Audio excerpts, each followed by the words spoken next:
Oh my goodness. Wow. He might call. Wow.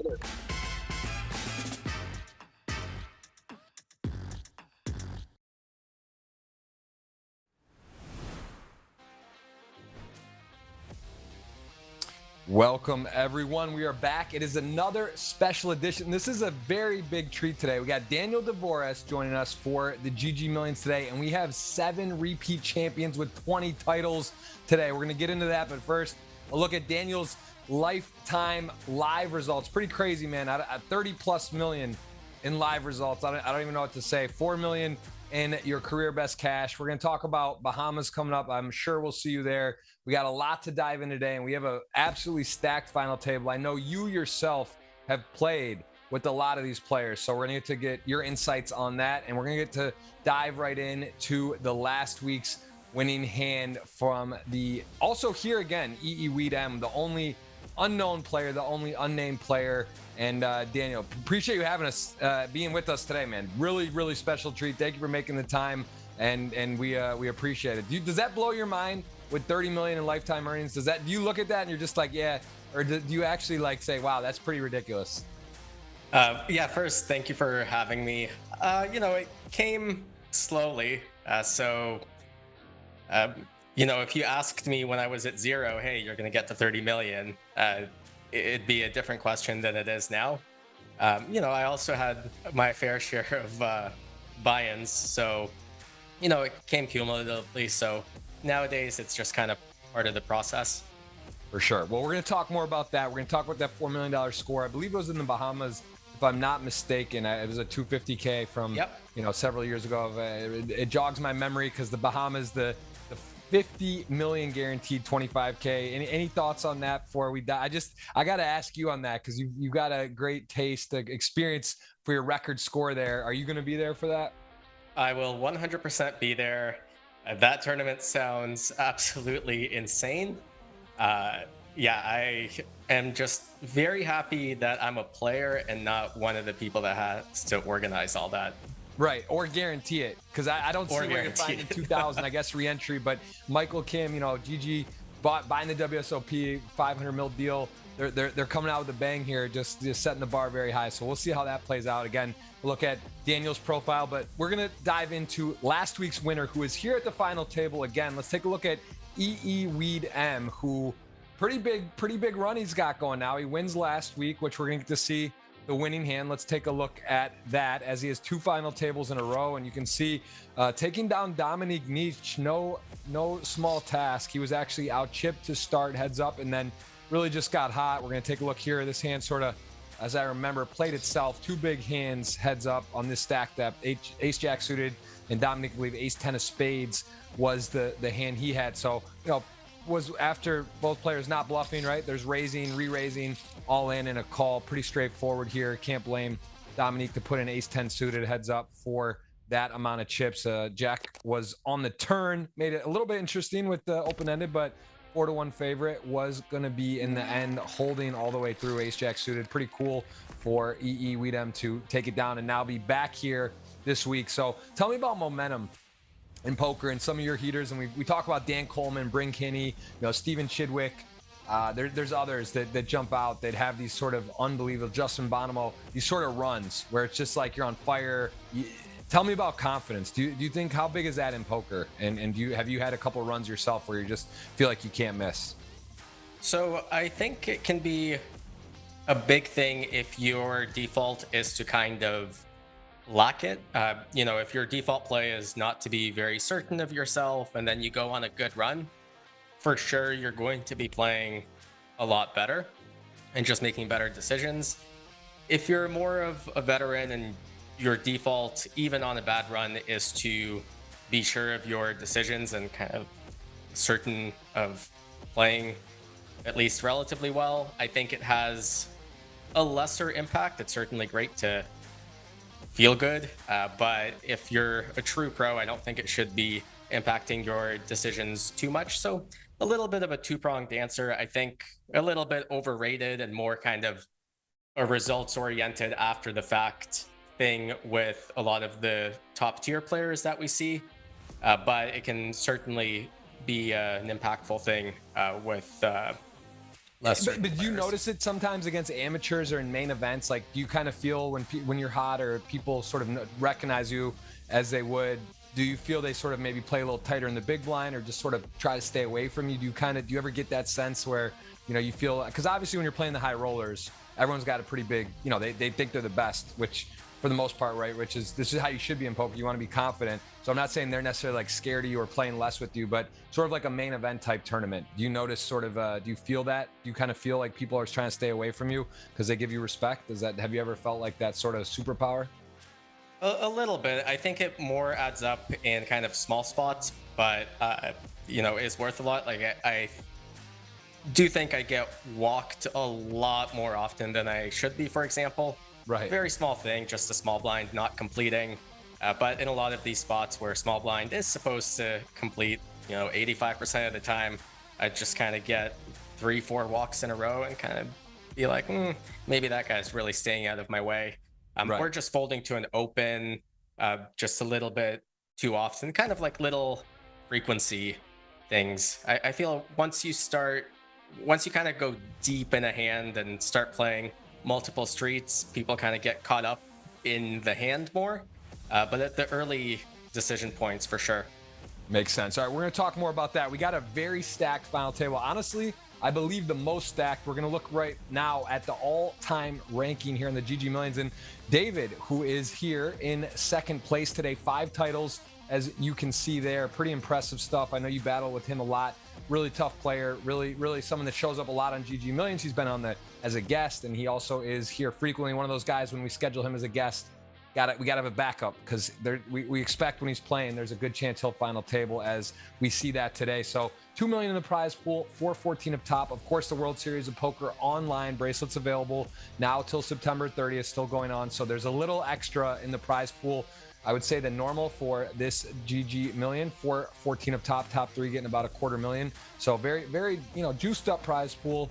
Going to be exciting, and we see 20 titles between the players, with 7 of them having won a title, and Dominic Niche, one of those who hasn't, who got second last week. So very stacked final table. Let's take a look at our 9th place, Leonard Mao, who is someone I believe last week was also in 9th, or very short when he came to the final table. He is with 20 big blinds, and interesting to note the short stack today, 20 blinds, not so short. We a lot of times see like a 6 or 7 blind stack, 12 blind stack. So 20 blinds here, 3 wins, knows how to finish. Someone that definitely maybe some value when we look at those betting odds in the 9th place position. 7th place finish last week, knows how to play. And what's your experience with Leonard? Do you battle with him?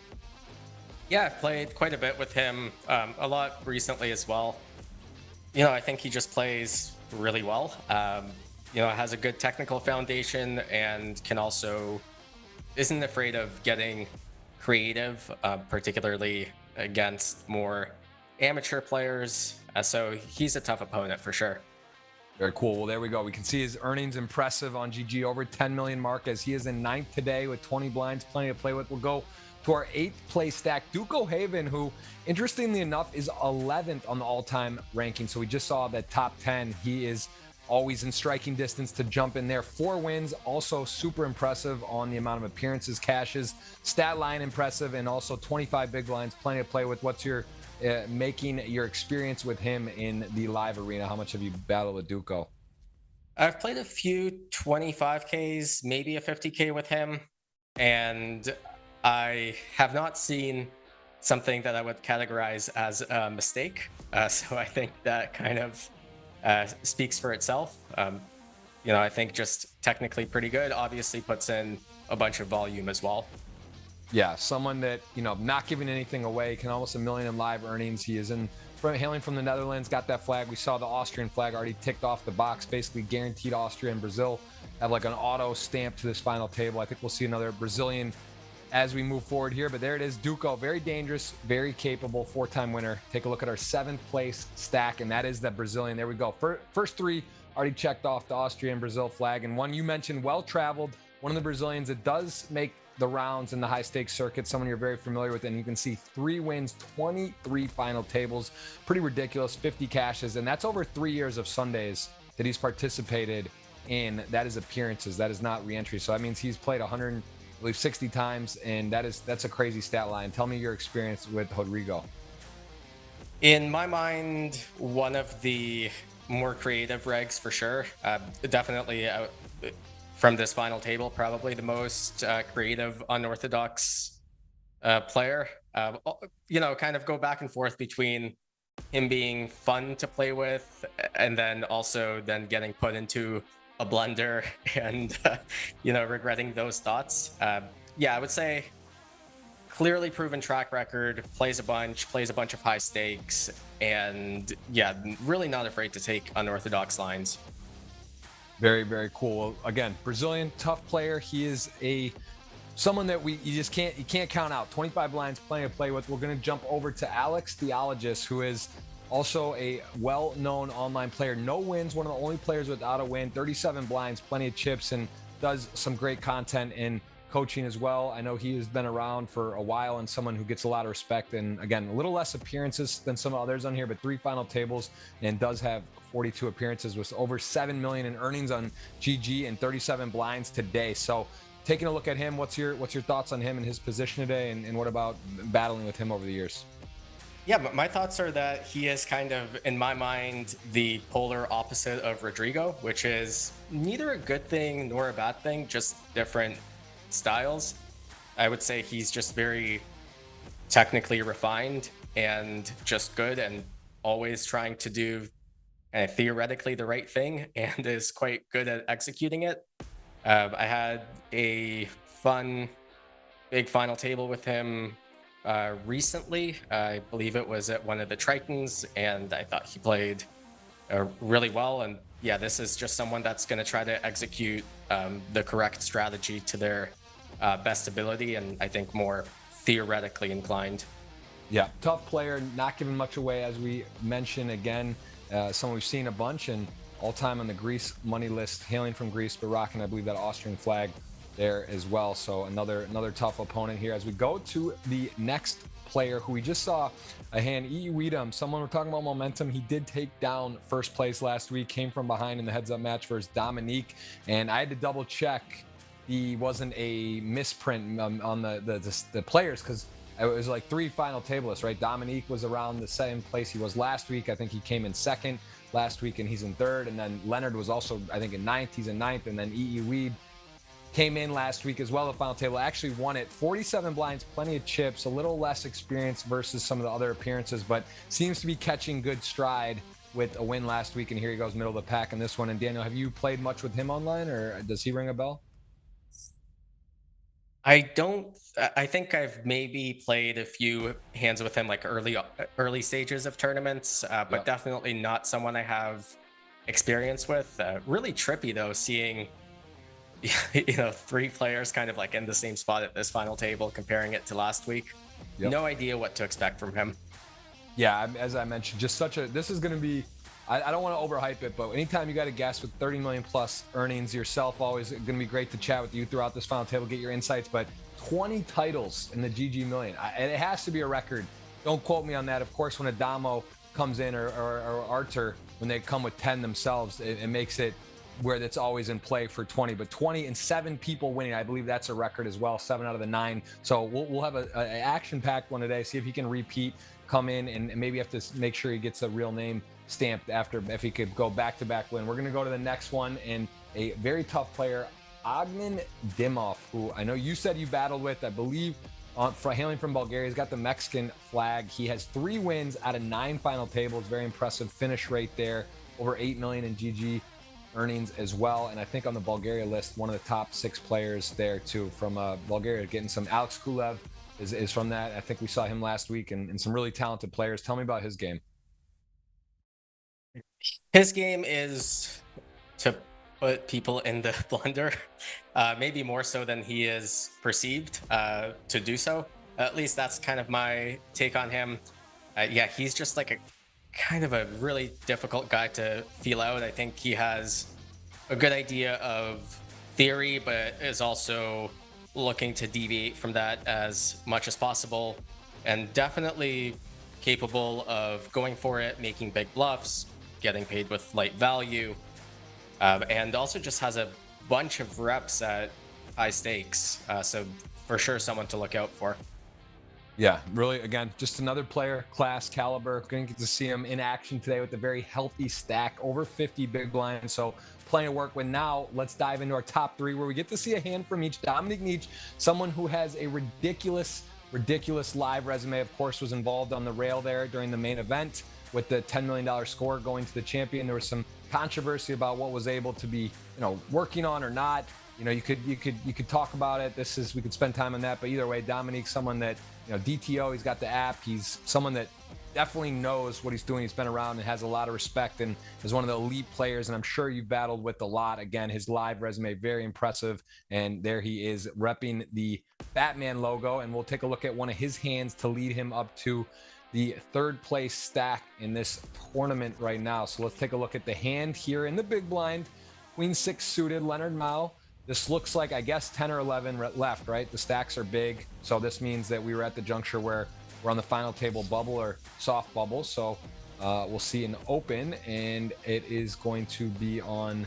So if we get a multi-way or just closing the action on the big blind with Queen 6 suited. These are always interesting, the multi-way spots too. If somehow Alex flats or gets, to come in or not, and how wide you go. Obviously, there's a lot of considerations on that. Alex is okay, so he does call. So actually, this is perfect. This is interesting. How wide do you call here and complete with the Queen 6 suited? I see a lot of different strategy implemented here. Yeah, it's tricky because Leonard's opening range here should be quite tight if this is around the final table bubble. I would still call maybe not every suited hand, but most pretty good suited hands. Right. Also Alex is going to be quite nice, capped. Right? You cover both players. Yeah, so you kind of have more maneuverability, even though you're kind of crushed by Leonard's opening range and probably Alex's flatting range too. Well, checks around, top pair. A little bit scary, right? It's, you got the queen, 2 10s out there. Could have kicker issues. Jack 9 suited. I don't know if Leonard's opening that in this spot, but there's a variety of hands here. Are you good with started checking? You just don't really want to be inflating the pie here. See where you're at. Yeah, I like Dom's check for sure. This is just one of those spots where even though it checked around, it doesn't really tell you that much about really either of their holdings. Like Leonard could very easily check kings, aces, a queen. Alex could also just check back something like queen jack suited or king queen on the flop, not wanting to get check raised by either player. So as opposed to a spot where you're playing kind of for chips where it checks around, you're feeling pretty good about a vulnerable top pair hand, I really like this sort of passive approach here. Yeah, and then goes for, again, third, sort of, I think the same to your point about the turn. I mean, it still could be behind. Someone could be a little worried. Probably not likely someone has a 10 at this juncture with checking all the way to the river, but either way, it could be kicker issues. And as it stands, it is checked down. And let's see if Alex is going to want to bet here. We don't know what this is, sort of prepping us for the mystery hands, which we get several of these during the tournament. And there's a bet. So, okay. So this size actually looks a little scary, right? To your point, like, he does have some bluffs, and as played top pair, checked all the way down. I mean, it's going to kind of seems hard to find a fold, although you still probably don't love it. I actually kind of, I think that size, while it's scary because it's big, it's also a size where it's hard for Alex to now rep a hand that actually wants that size. Okay. I don't think he's going to be checking back a 10 twice. And yeah, I think he absolutely can check back something like king queen or queen jack on the flop.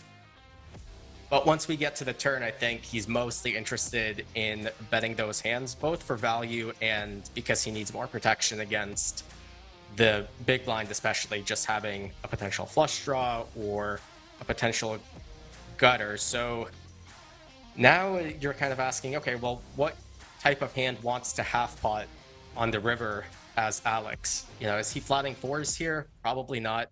Does he have pocket 8s in his flatting range? Probably, but I don't think he's checking back the turn. So he ends up repping really, really thin on the river, and I think that's probably part of the reason that Dom found what looked to be like a very quick call. Yeah. And I think from a technical perspective too, he just has a good hand to call with, kind of sizing things aside. Doesn't really block too many bluffs because mostly Alex will be bluffing a hand like this. So the 6 is pretty good for that. And, you know, having a queen is obviously great. Yep. Yeah, I mean, I can't imagine folding as played, right? Yeah, but you said relatively quickly. And it would have been interesting if he had gone bet big on the turn and then followed through river, bet turn, bet big river, right? Then it becomes a little less exciting and more of a challenge. But as it stands, Dominique picks that pot up. Nice pickup, as we will then take a look at our second place stack today. David Yan, who is just an absolute animal. He's been on the show, 5-time winner. He's been a guest here at the GG Millions, and just a super nice guy. I always enjoy seeing him around. As you mentioned, you play with him a lot. Very tough opponent. Someone when you see at the tables in general, you know he's not giving much away, and just so capable, dangerous. And tell me about David's game.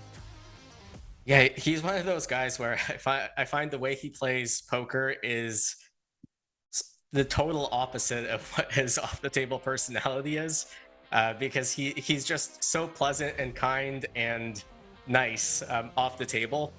And don't get me wrong, he's loads of fun to play with at the table as well, but it's just the constant pressure trying to put you in the blender, just super tough, and just kind of polar opposite to his off-the-table personality. Yeah, I think it's interesting you say that, and there's a few people like that, and where it doesn't match sort of the stereotype just kind of looking at, right? I think that's actually in poker a pretty nice thing to have. If you look sort of wild and you're tight, and vice versa. It was similar to like a female or an older gentleman, right? If an older gentleman maybe appears, you just don't give him credit in the 50, 60-year-old category that he's going to have like play wild. And if he's unknown in particular, definitely can get you a few extra chips and opportunities and confuse people. So as you mentioned, that the demeanor may not match sort of the craze and the wildness, the unpredictability of his game. So let's take a look at a hand where he is in second today, again, looking for another title. Let's take a look at what happened here. Again, sort of deeper in the tournament. Not clear if it's 2 or 3 tables left. Could be 3, as we see Ivan Luca, some big Pedro, very tough player as well. Maybe a little earlier, Rodrigo there with a nice stack under the gun. Probably 2 or 3 tables left. So I would guess 3, just because the blind level. The previous hand we saw was, it was significantly shallower or bigger blinds, right? There's also a couple much shorter stacks here, like a 250 and the 400. So maybe a little 3 table left, but either way, ace 10 suited on the puck. Nice hand to look at, as so far holds around.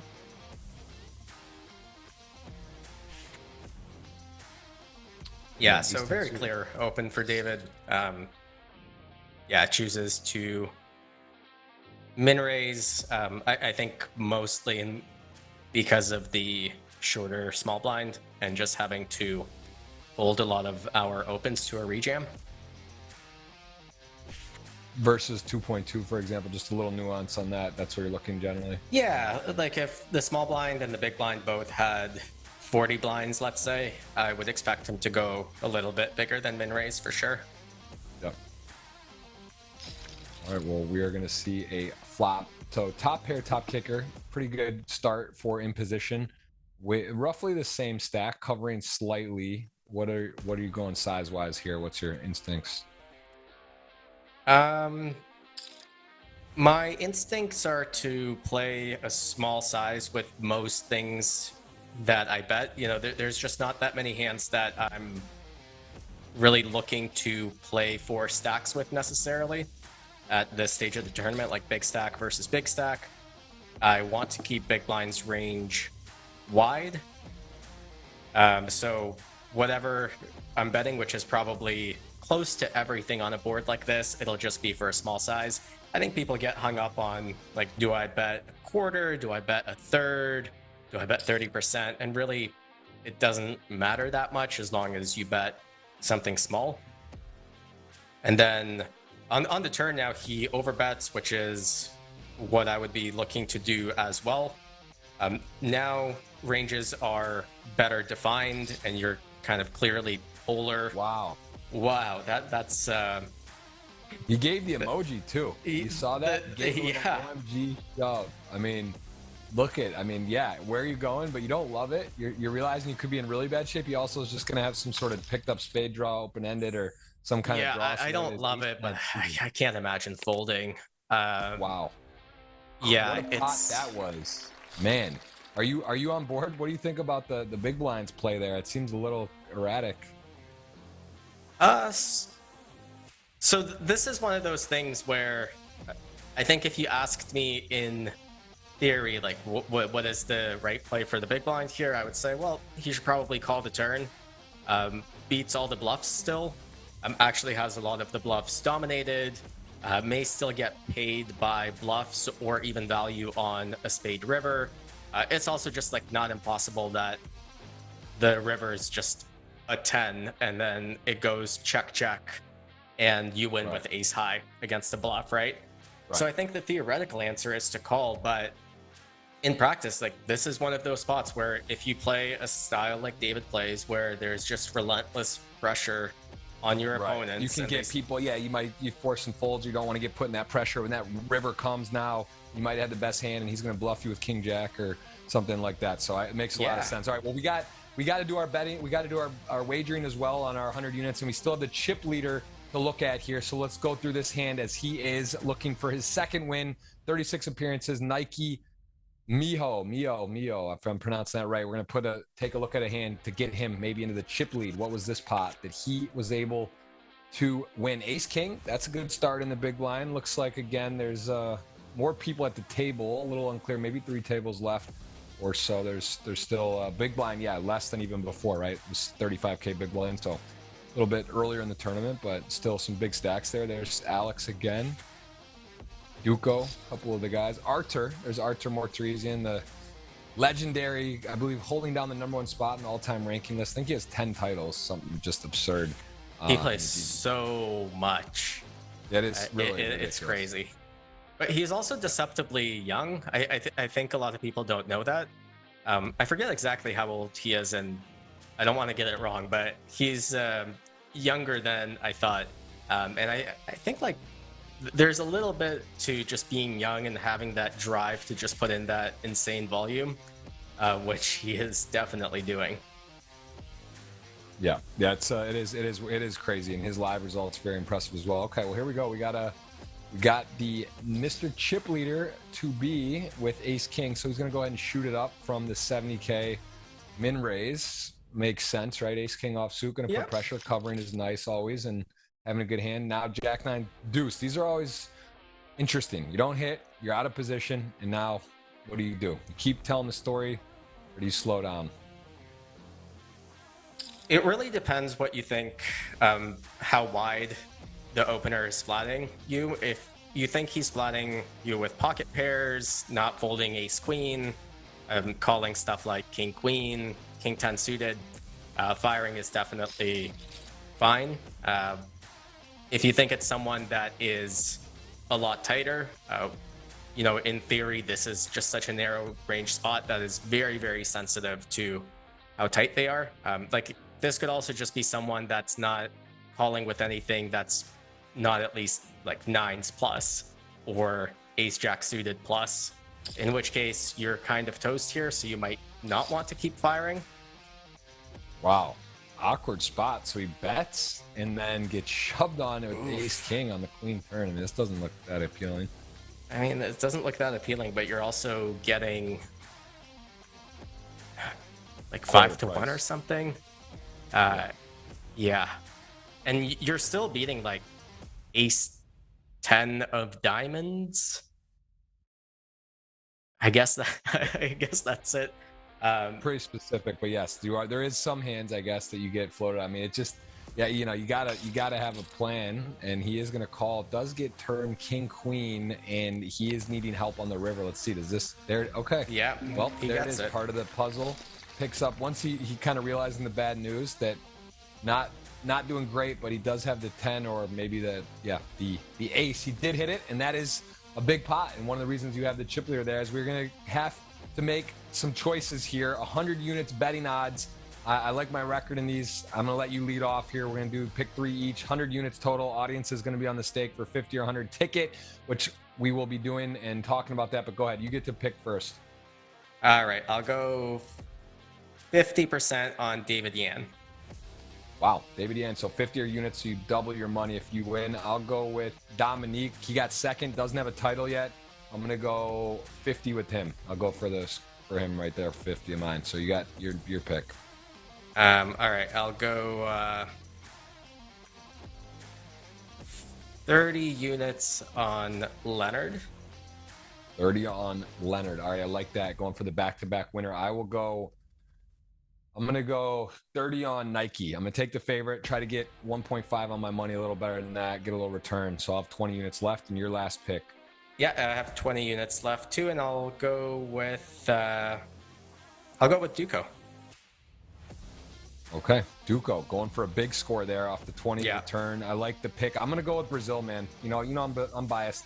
Got the wifey, 2 half Brazilian boys. I'm rocking with Brazil. I'm going to go with my 20, try to pick up 280 on that return. I'll take Rodrigo, and that will be our picks. Audience, you got to hit the thumbs up, got to be subscribed. Going to have multiple giveaways for you in there, and we are going to be diving right into the action. 20 titles, 7 repeat winners, and just some absolute crushers, including Daniel here, 30 million plus lifetime earnings. Also, GTO Labs are going to be doing a review show the next day, I believe Wednesdays. We'll let you talk about that. And a little bit after the break, we'll be back in 5, and we will play to a winner. We'll see you then.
Welcome back. We were just discussing the main event, of course, on GG. Currently, there is a 5K, 25 mil. Phil Locke will be the guest next week. That's going to be going on. But today, we have got the 2 mil in the prize pool, still very healthy and very much to play for. 414,000 for the winner. Top 9. There you go. 51,000 over 5 buy-ins guaranteed. So pretty nice prize pool for a 10K.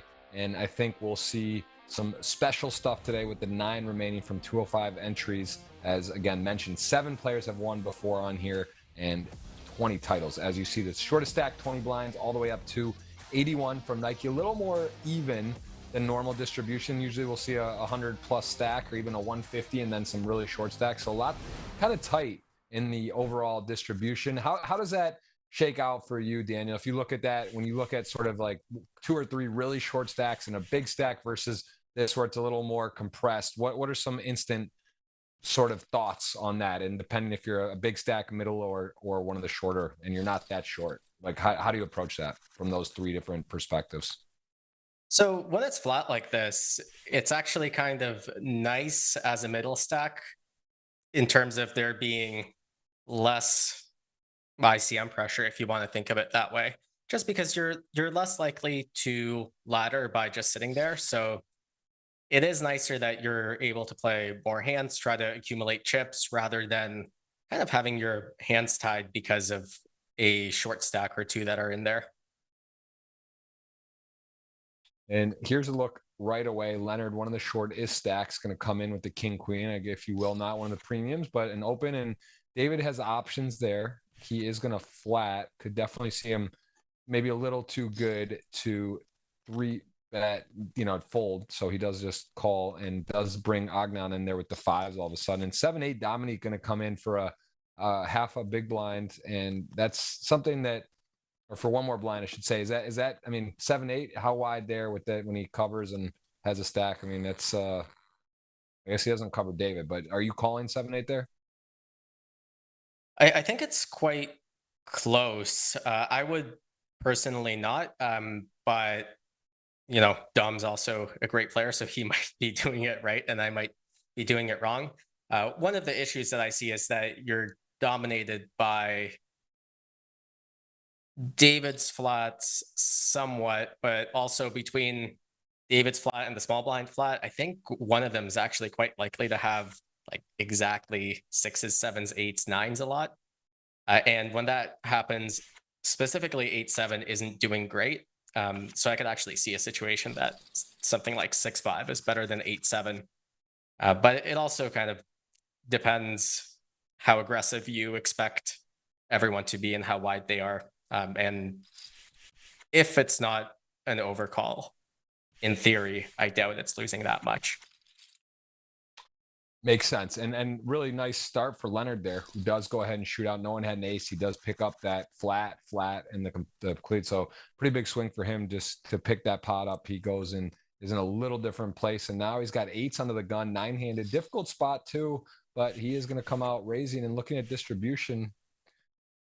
Couple, I guess EE Swede's got a playable hand there to close, obviously. Nice Jack Queen suit in the big blind. So we will see for sure a flop. I think, he's not going to do much else there than that. And we do get an interesting one, top pair versus 8s with the spade. So both players sort of okay with the flop, one with top pair, the other with a spade in position and control the hand. See if he wants to be checking or putting some money here. Yeah, I think this is a good example of why this sort of flat stack distribution is great. I can see a scenario where Leonard would potentially just fold pocket 8s, or at least think about folding pocket 8s under the gun. If there's just like 2 10 big blind stacks or 12 big blind stacks that he can't call against, but that just incentivize him to try to ladder. But with everyone flatter, he's just trying to accumulate chips.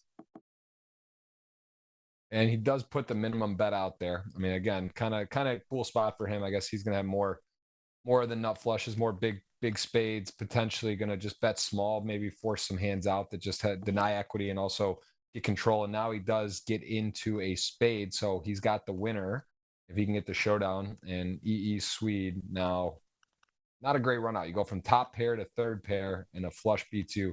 So your hand just got significantly worse, and probably won't see much money going in here.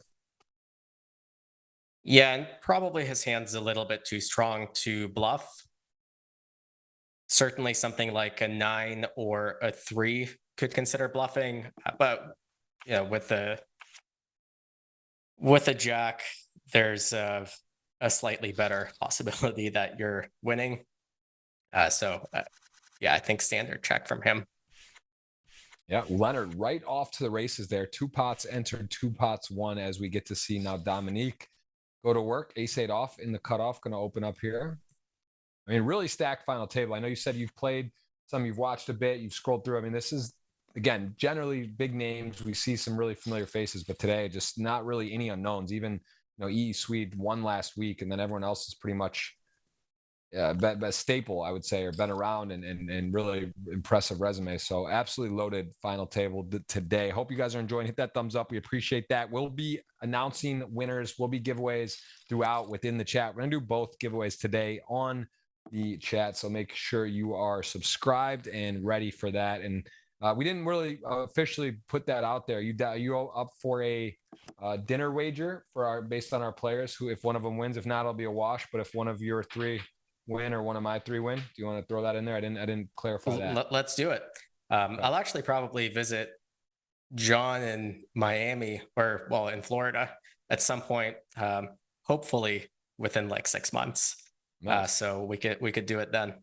Perfect. That's a good time. Definitely the next 6 months. That's the best time to be here. It's warm. So we're going to see Jack 10 go for a little bluff, and Dominique with the nice top pair here, although it's king 7, never folding. I guess see what Leonard's doing there, right? He'll force some folds from some pairs or some other hands that, he takes a shot at. Doesn't get the ace to fold, of course, for that size and that spot, but can see what he was doing there. Yeah, I think he's just trying to get a pocket pair or a Broadway that decided not to barrel the turn to fold.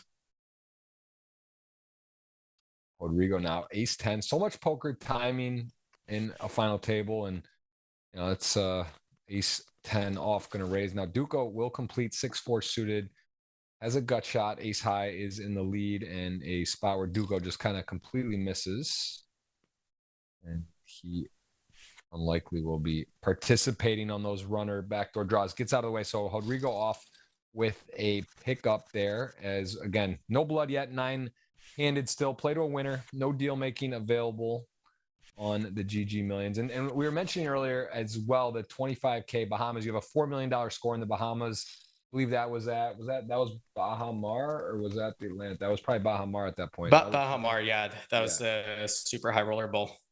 Yeah. 2019, I want to say. Yeah, I think Kathy Laney played. Maybe she cashed that to play with a bunch of cash with her. Yeah, she came 3rd, I believe. And yeah, I think she played pretty great. Yep, she knows. She's definitely not afraid, and that helps. And that was quite a score. You took first or second? What was that for $4 million? You got first? I took first. Yeah. Sweet, very sweet. So Bahamas, you feel good. And what do you think about the 25K 2,000 entries? I still had to double check what that was and meant, because it seems crazy. It seems like it has to overlay, right? It just seems like, how could it possibly get that many entries, unless it's 4 entries re-entry? I didn't look at all that yet, but that just seems like a big number to get. Yeah, I haven't looked at the structure, but unless re-entry is open forever, it just seems very difficult to get to people to fire an average of over 2 bullets, Right.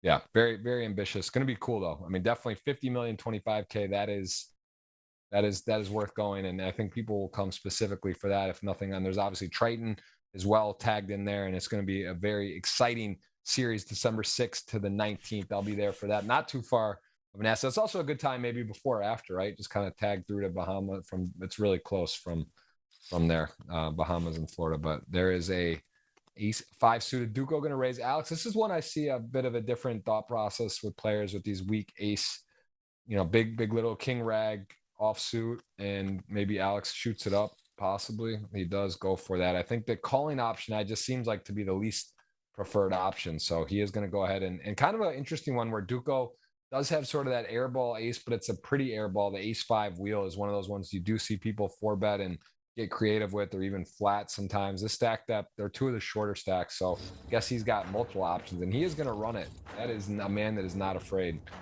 He puts it through there. Yeah, this is one of those tricky spots where I think people try to get the right answer in terms of, what should Alex do with ace 2 off in the big blind? And the right answer is he should 3-bet sometimes, but not all the time. Because if you do it all the time, you're just going to get shoved on too much and you're going to be bluffing too often. And if you do it never, then you're not going to be able to get value with your good hands. And I feel like those sort of mixes are something that people are uncomfortable with, but at a high level, that is really what it comes down to, just trying to get the right frequency. Yeah, I want to talk about that because it's super interesting in that sense. I've heard different thoughts about randomizing, and I know people use programs or they look at their watch or on a tournament clock and do sort of a randomize in that sense. But then there's obviously exploitative, right? Like you're looking in this guy, Duca, how likely is he to 4-bet? Like all this. So what would you say, how do you approach that yourself? Like what kind of, because that's the thing with solvers now, and there's different options, right? So you could say I randomize, or you could decide on your own. And what different methods are there for that? And that's a spot like that. It's quite dependent on not just my opponent, but literally the field that I'm playing, kind of what mode that I'm in. If it's a tough tournament, like a high roller where everyone's just great, I'm in that mode where my default is to randomize unless I see a really good reason to do something that's not that. If I'm just playing something like a main event where I have like a particularly soft 25K table, then my default will be to not rely on the randomizer and to just try to pick the best option. Interesting.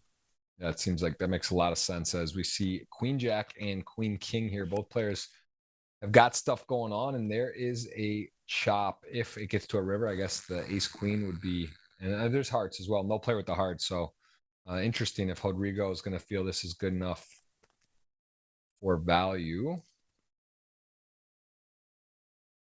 He could certainly still have some bluffs. And with the 7 also making a straight, I feel like there is value to be had from the big blind. And it's just not that hard for him to have even like a bottom pair that's bluffing in the form of ace 8 or something like ace 9, or just like a wheel ace that he opened. So I think big blind will have to bluff catch sometimes. So I think there's some value to be had. Yeah, no, definitely. Yeah, for sure. And he does go for it and just get quickly called. Didn't think about raising. Of course, there are flushes. The ace queen.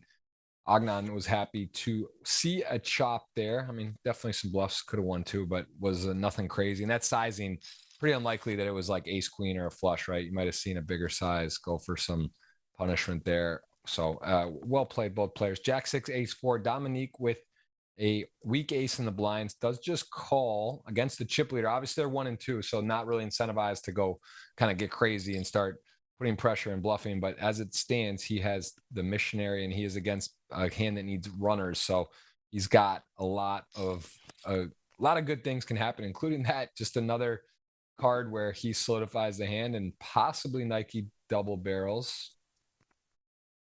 Possibly. I think somewhat unlikely, just because he would want to have a heart in his hand.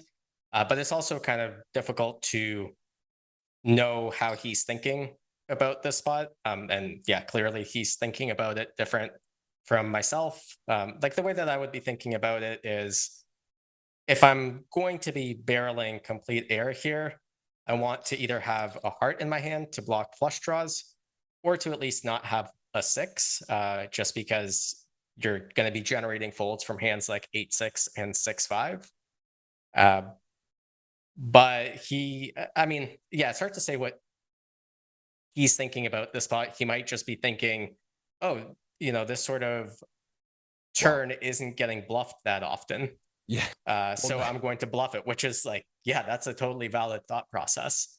And I mean, honestly, he's double barreled, right? 5-6. He's blocking that. The heart comes through. The board is paired. I mean, he could, if he decides to be a heroic moment, this is going to be a really bad time. And he looks like he's debating to white flag or not. But I mean, they say think long, think wrong. And this could be a wrong moment for Nike if he does some creative-ish stuff. What size is that? Not big, but it's either, was it, or is that 9? No, it's 3/4. That's Wow. a sizable bet.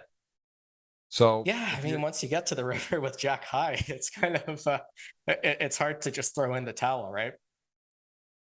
What hand do you think he's trying to get to fold? Like, does he think 5-6 folds here? The board's paired flush. Or is he just more, you could get some aces to fold possibly with I mean, what are you trying to fold here? How wide do you think he's getting Dominic to fold? I think he's mostly just trying to get a 7 or something like pocket 8s, pocket 9s, pocket 10s to fold. That would be my guess, or just something like even like king queen that floated twice. Well, he shows the 4. And that's such a great card to show. Yeah, Dominique is up to 5 million. Just an absolute massive start for him. He is now from 3rd into 1st as Nike takes a little hit. David's still healthy, and it is wide open today. So that was quite a hand and well played. You see Dominique get the max, gets his opponent to triple barrel into drawing dead on the turn, which was a nice hand. And Nike, we saw that ace king to king queen bet call off, got rewarded there. And you said there's a little bit of math problem. It does show he's a little bit, maybe a little bit aggressive, a little bit. He's definitely not afraid, putting in chips and taking spots. So it didn't work out there, but obviously one of the ways you win tournaments and get deep, you can't just play only made hands, the best hands, and didn't work out there. Still in it though, still healthy, and a great start for Dominic. Yeah, Dominic has some crazy amount of live results. I look at this. It was like 30. He's up there. Some wild number of live. Earnings. Yeah, and he hasn't played that much recently. He certainly played some, but it's not like he's been putting in insane volume in the last 4 or 5 years where there's just high rollers all over the place. A lot of his results have come from a time where, sure, there were high buy-in tournaments, but they were fewer and more far between. Yeah. Also in your club, the 4 million best live cash club. So there's, you look at that lifetime, the amount of people have cashed for 4 million in one tournament. Not a lot, right? There's only so many opportunities. The main event, super high rollers, like where it is. That's actually an interesting cutoff number, 4 million for best live cash. What would you guess? How many players have a $4 million score? Not a ton. Oof, that's a tough question. How many players have? Go look at the top money list, and even actually, I'm curious if if Dominique or if Negreanu even has a $4 million score, for example. He might be like 3.2 or something. Just out of curiosity, it's interesting. It's not. Yeah, he might not. Event, top 3 in the main event most times. Okay, yeah, never mind. Daniel got the 1 drop for 8.2. That's right. Oh, right. But yeah, there's going to be some players up in the top 10 that maybe don't have that. So anyway, interesting category. Like Phil Ivey, there's a stat. He doesn't have a $4 million cash, and he's got 46 million in lifetime earnings. Oh, that one surprises me because I would have thought that. Yeah, I guess there's just not that many opportunities, right? Like you said, it's top 3 main or Mateos, 2-3 years. Million. Doesn't have it. His 3.2 is biggest. Yeah, but I think when you've won probably a dozen main events by now, it's not even something he thinks about. No, of course. It's almost in some ways it's crazier, right? If you have like 40, 50 million and you don't have 4 million, it's like that's a wild stat in itself either way. It's equally impressive either way, I think. But yeah, anyway, there it is. He's in your club, and he's got a problem here with David, who's someone that's aggressive and as you said, gives a lot of trouble. And Dominic with a very nice candidate for aggression considering the chip leader, and again against a big stack, and David thinking about what to do, how to play, how to go about this. Well, I would raise, but assume how he's much? just always going to make a very large free bet. And yeah, quick fold from Dom. This is one of those like tricky spots where, yeah, you might look at it and say like, hey, king queen, you know, I got good cards for maybe 4-bet bluffing. But I think it would be a spot where Dom's not really looking to put a 4-bet in with queens, and maybe not even with kings, just because David's kind of going to be aces, maybe kings for value, and then bluffs. And you do generally kind of want to match your bluffs to what your value is. So if you're not 4-betting queens for value, then king queen becomes a lot less appealing as a 4-bet bluff. And I think that's one of the reasons he just found like a very quick fold. Yeah, over 600 watching, just getting going here, about almost half hour in. No one we've lost yet. 30 minutes of coming up on. So again, we've seen some action. Blinds are up 25-50, so a little couple shorter-ish stacks. As we mentioned, no one had less than 20 blinds to start, and actually, as it stands, no one has less than 20. So a few that, you know, Leonard chipped up a bit, lost a pot, then took a shot at a pot versus Dom, but still wide open here for who is going to get it done. 6-7 off, checks back. Nike had his fun already. Got caught speeding, and now Alex with ace-7 suited gonna hit 2 pair here, top and bottom, and start checking as Nike does have a club, does have a 7, decides to just slow down. Yeah, it's hard to know why Alex checked. Not that I think he should check sometimes, but I am curious if his thought process is, you know, I'll randomize this spot and I'll check sometimes, or maybe he's also looked at some of the previous hands that Big Blind has played and is kind of going, oh, this guy's aggressive. You know, he likes to put a lot of barrels in. I'll just always check to him, and trying to figure out what exactly someone like Alex is thinking is very, very interesting to me. And interesting size here. So this is going to work to get a raise. When he gets raised, he's not going to be super thrilled, but I think he can discount many flushes, right? It was check, check, flop. So probably it's going to end up just getting the bet call, right? Versus going big, would have got called. So kind of worked out the same in that spot if he had gone a big sizing, but either way, he does get a nice pot. What do you like on that river? Do you like the induce, like the little bet to sort of induce and then just call there? Or would you have liked to see a bigger bet? I like the induce against someone that is capable of two things: raising light for value or light enough, which here we see clearly yes, and also capable of finding bluffs for raises. And I think we've seen enough to also know that yes. So the small bet, it still gets paid a lot by the hands that you sort of cooler. You pick off some bluffs, and then you also guarantee that just weak one pair of hands that might find a fold against a bigger size always call. So that's a spot that it really depends on how capable you think the big blind is, and the more capable, the more likely I am to try to induce.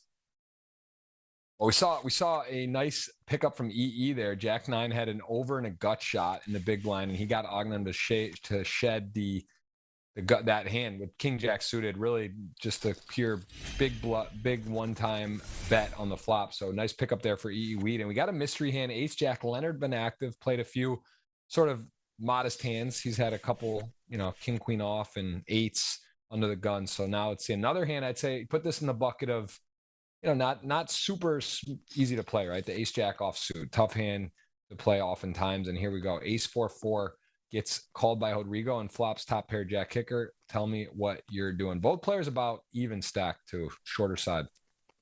I think I'm always just betting one big blind here. Not too concerned about the big blind defending a 4 versus this early of a position. Sure, there's a couple of suited 4s like 5-4 suited, 6-4 suited, but I wouldn't expect the big blind to have, you know, something like 10-4 suited or Jack 4 suited. So I like the one big blind. check raising as the big blind, like this is why Rodrigo is just so hard to play against, because I don't expect to see a very frequent check raise here because of the lack of fours that the big blind should in theory have, but Rodrigo finds it.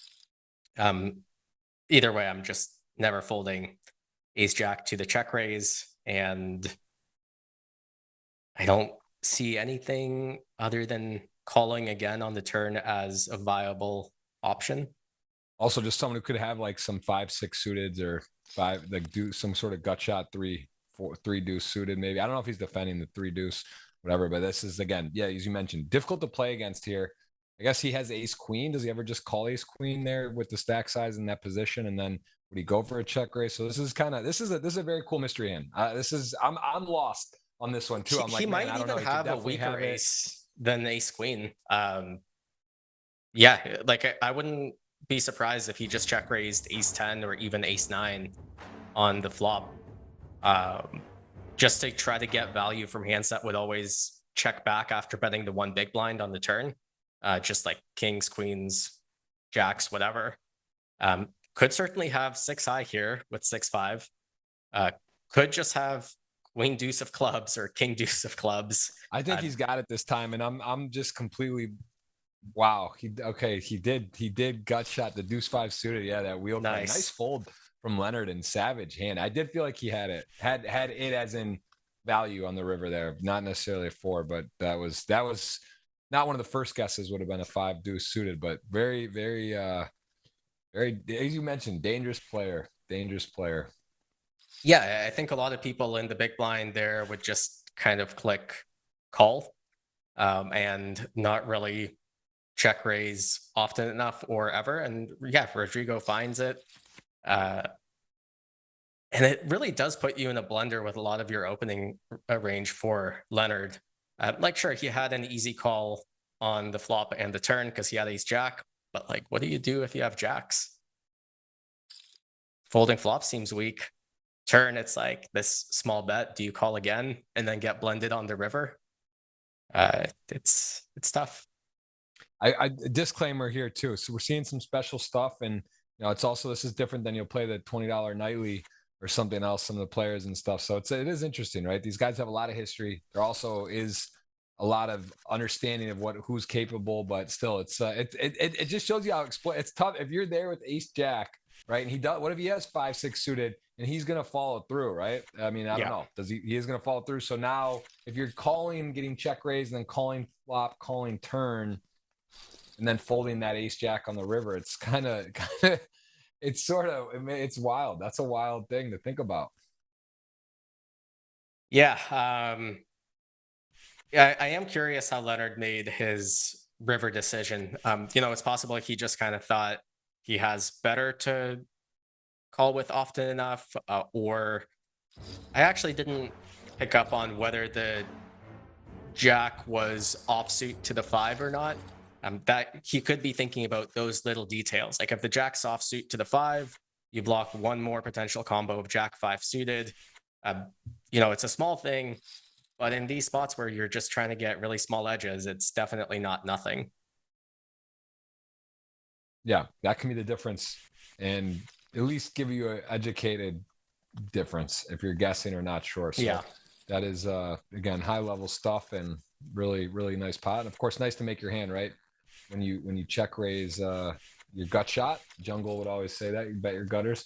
You did it, he hit it, and then he took it down. So that was a nice hand, a big pot, important pot. Leonard short, Rodrigo getting into a little different territory now, a little more maneuverability. Blinds are up 30K, 60K, and Ognon gonna go ahead and raise ace king. And Dominique with chips with 9s under the gun +1. He just pitches it, bins it.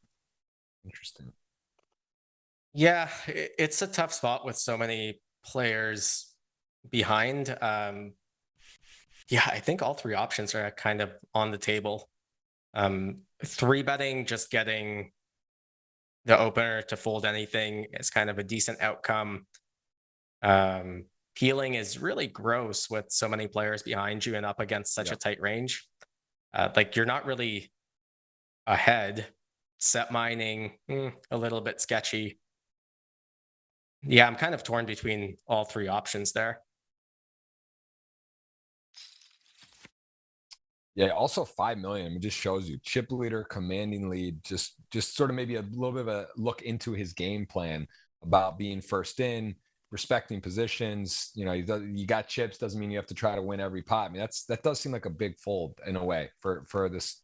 Yes, it's under the gun. There's a lot of players to act, but still it's nines, and go to 5,050,000 to 4,950. If some other people wake up with hands, may not seem like a big deal, but just showing you again, protecting your stack, protecting your spot, coming in aggressively, coming in assertive, king queen off also, right? You mentioned he's just like, all right, I'm not going to mess with David there. He could be bluffing me.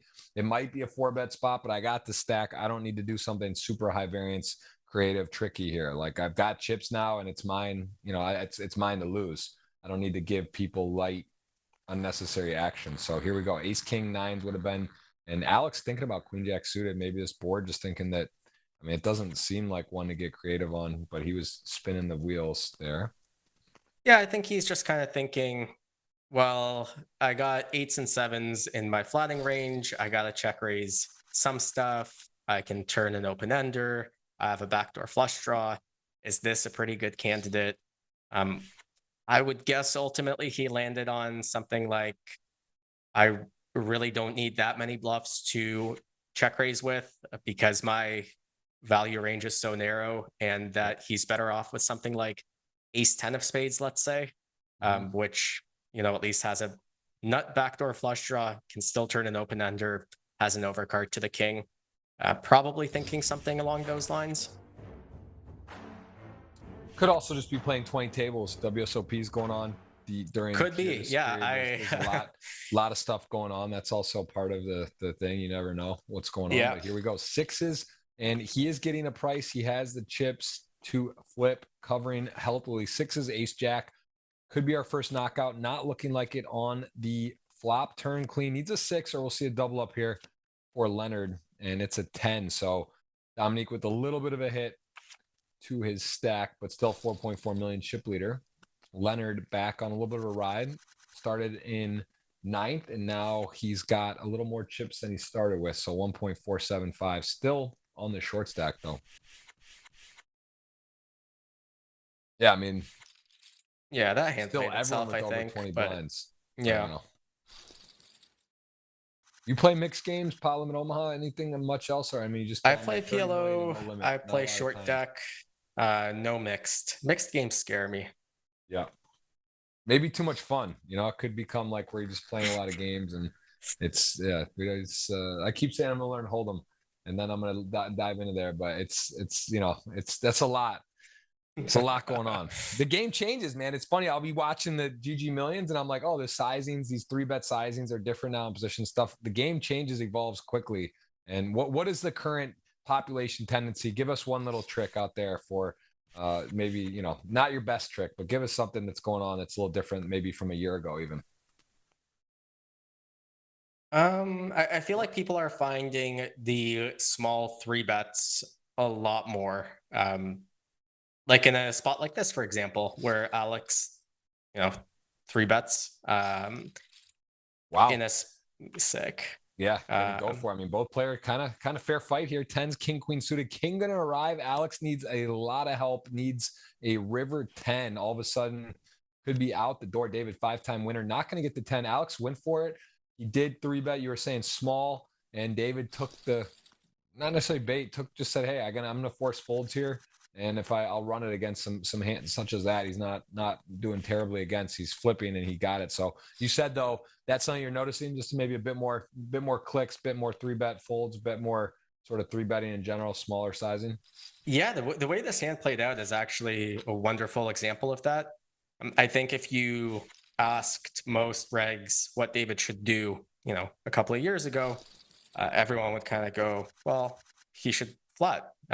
He has the bluffs dominated, doesn't really get called by worse, doesn't really get better to fold. Why would we jam this suited Broadway as David?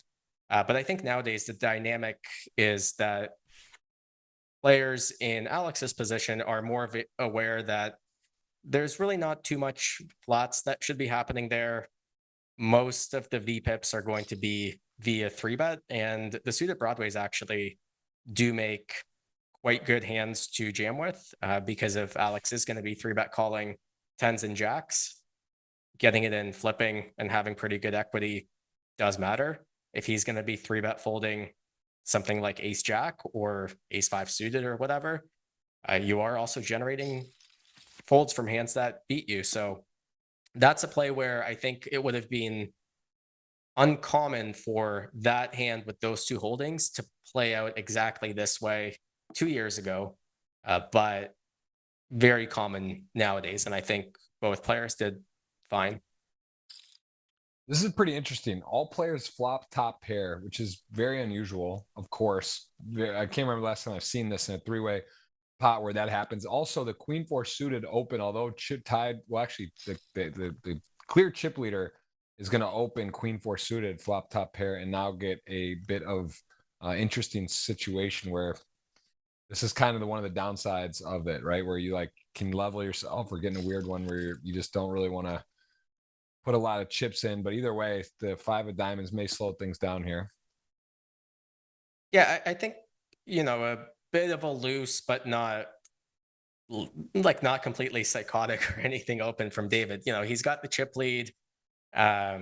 He's opening into a button and blinds that are kind of really handcuffed. And at the beginning of the final table, we were talking about starting off with a flat distribution where everyone's incentivized to accumulate chips.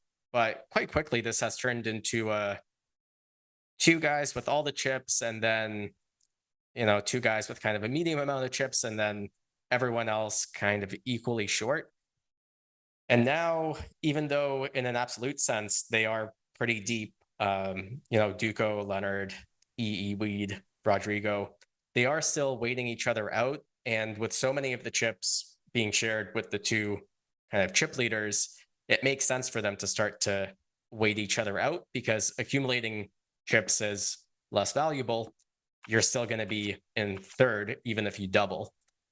So I think David's recognizing that and leveraging that to his advantage to try to have a looser opening range.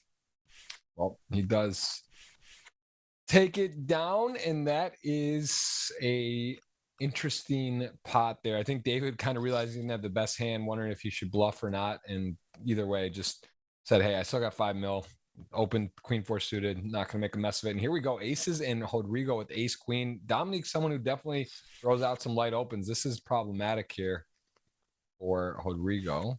My least favorite hand, I'll say, of the premium-ish category, ace queen. I talk about a lot, wrote a poem about it. See on my website, it's a real thing. Hand gives me a lot of grief, and this is what I just basically think of when I have ace queen. I just assume they have aces. Yeah, I would assume that Dom clicks here, and it's just going to get even nastier for ace queen. I don't see many traps as much anymore. I see a lot of clicking. Rarely will see the aces call. I mean, here he's out of position, but he does click it back. And tell me the pros and cons to trap versus get the money going here. So I think if you're up against someone that is 3-betting very polar, then trapping becomes more appealing. But like we were talking about, people are playing a lot of these smaller 3-bets at these nodes. So effectively what that means is they're just picking whatever best hands they want to VPIP and 3-betting most of them. And against a more linear range, I think you just want to click more often. And if you're up against something like tens or jacks, sort of like what we saw in the David and Alex hand, you don't want to call and then get into a situation where you no longer stack those hands. You want to get the money in. So the more linear someone is, the more incentivized you are to start developing these sort of small clicks. Makes a lot of sense. And Rodrigo does a good job, though. Gets away, doesn't really make a meal of it. And he is going to save some chips. Would have been in a really bad spot there as he does get out of the way here. 8-9, ace queen. I'm sorry, ace 10 suited and 8-9. So both players flop pairs. Nike with a nicer position. The 9 does add some equity. for David. Curious to see what Under the Gun does here. Generally, I would expect to see a lot of checkbacks. However, we have seen him be aggressive. The reason I would expect most players to check back is because now you're clearly behind some straights, but also like stuff like Jack 9, Queen Jack. And you have a showdownable hand that can maybe also get value on some rivers check to, and you control the size of the pot. But yeah, we have seen Nike be very aggressive with a kind of a variety of holdings. So it makes sense that he slots something kind of good but middling into a barrel as well. Yep. Nice pick up there. Did have the best hand, but gets the fold. This is a sort of an interesting shakeout thus far. Dominic was in third. He's in first, 5 million. David was in second, still in second, 4.6. And then, as you mentioned, Nike and Ogden are sort of in there with 2.7. And still no one critically short. 20 blinds is Leonard. Exactly 20 blinds. We've lost one, 8 left. 45 minutes in the show. Hope everyone's enjoying. Please hit that thumbs up. Be part of the giveaway. Been doing the pregame, highlighting some of the accolades and the players looking at it. Again, we got Daniel here, part of GTO Labs, and you guys will be doing a review tomorrow, if I'm not mistaken, on some of the hands. That's at what time and where can people watch that? So that will be at 3 Eastern, which I believe is 9 p.m. Central European time. It will be on our YouTube channel, which is GTO Lab. And it will be streamed live, and it will be myself, Ben Heath, and John Jaffe. We'll take the biggest and most interesting hands from this final table and go through them together. Very cool. That is awesome. Well, I hope people can follow along with that and give you guys a follow as well across the board. I know GTO Labs has the website now. It's up and people can get involved. What does that offer currently? Because I know that was activated recently, where people can now be. There's a variety of things they can do. What can they do on the website? So right now, our final table library is live. We have everything from 3 to 9-handed, variety of anti-structures, variety of payout structures. Give or take, there's about 12K different sims that you can look at for various final table spots. I put a lot of work myself, as well as the rest of the team, into picking various distributions for a lot of coverage. So you can now have access to that with a subscription. There's also some modules that explain some of the mechanics of what's going on, give some tips about how to navigate such a big library, drive home some concepts, and we'll be adding more of those as time goes along. Very, very cool. Yeah, that's definitely valuable stuff, and people can watch that on live, as you mentioned, tomorrow. That can be involved, and then there's, I think you guys will, I believe you on your YouTube channel. I know Jonathan does the GTO Labs podcast as well. Gets to talk with some of the brightest and biggest names in poker, and he's been a guest, I believe, 5 times now, if not 6. So done a lot here. Hope to have you back on again and do the commentary. Have you done much commentary in the past? I have not, like once or twice, but yeah, I'm kind of green at the commentary thing, but figuring it out. Ooh, ace 10. Gonna go ahead and get better hand to fold. Had a diamond, had a 10, and I guess bluffing there, right? Yeah, I think just kind of recognizing that with the positions as they were, just never good, and pretty good blockers for generating folds.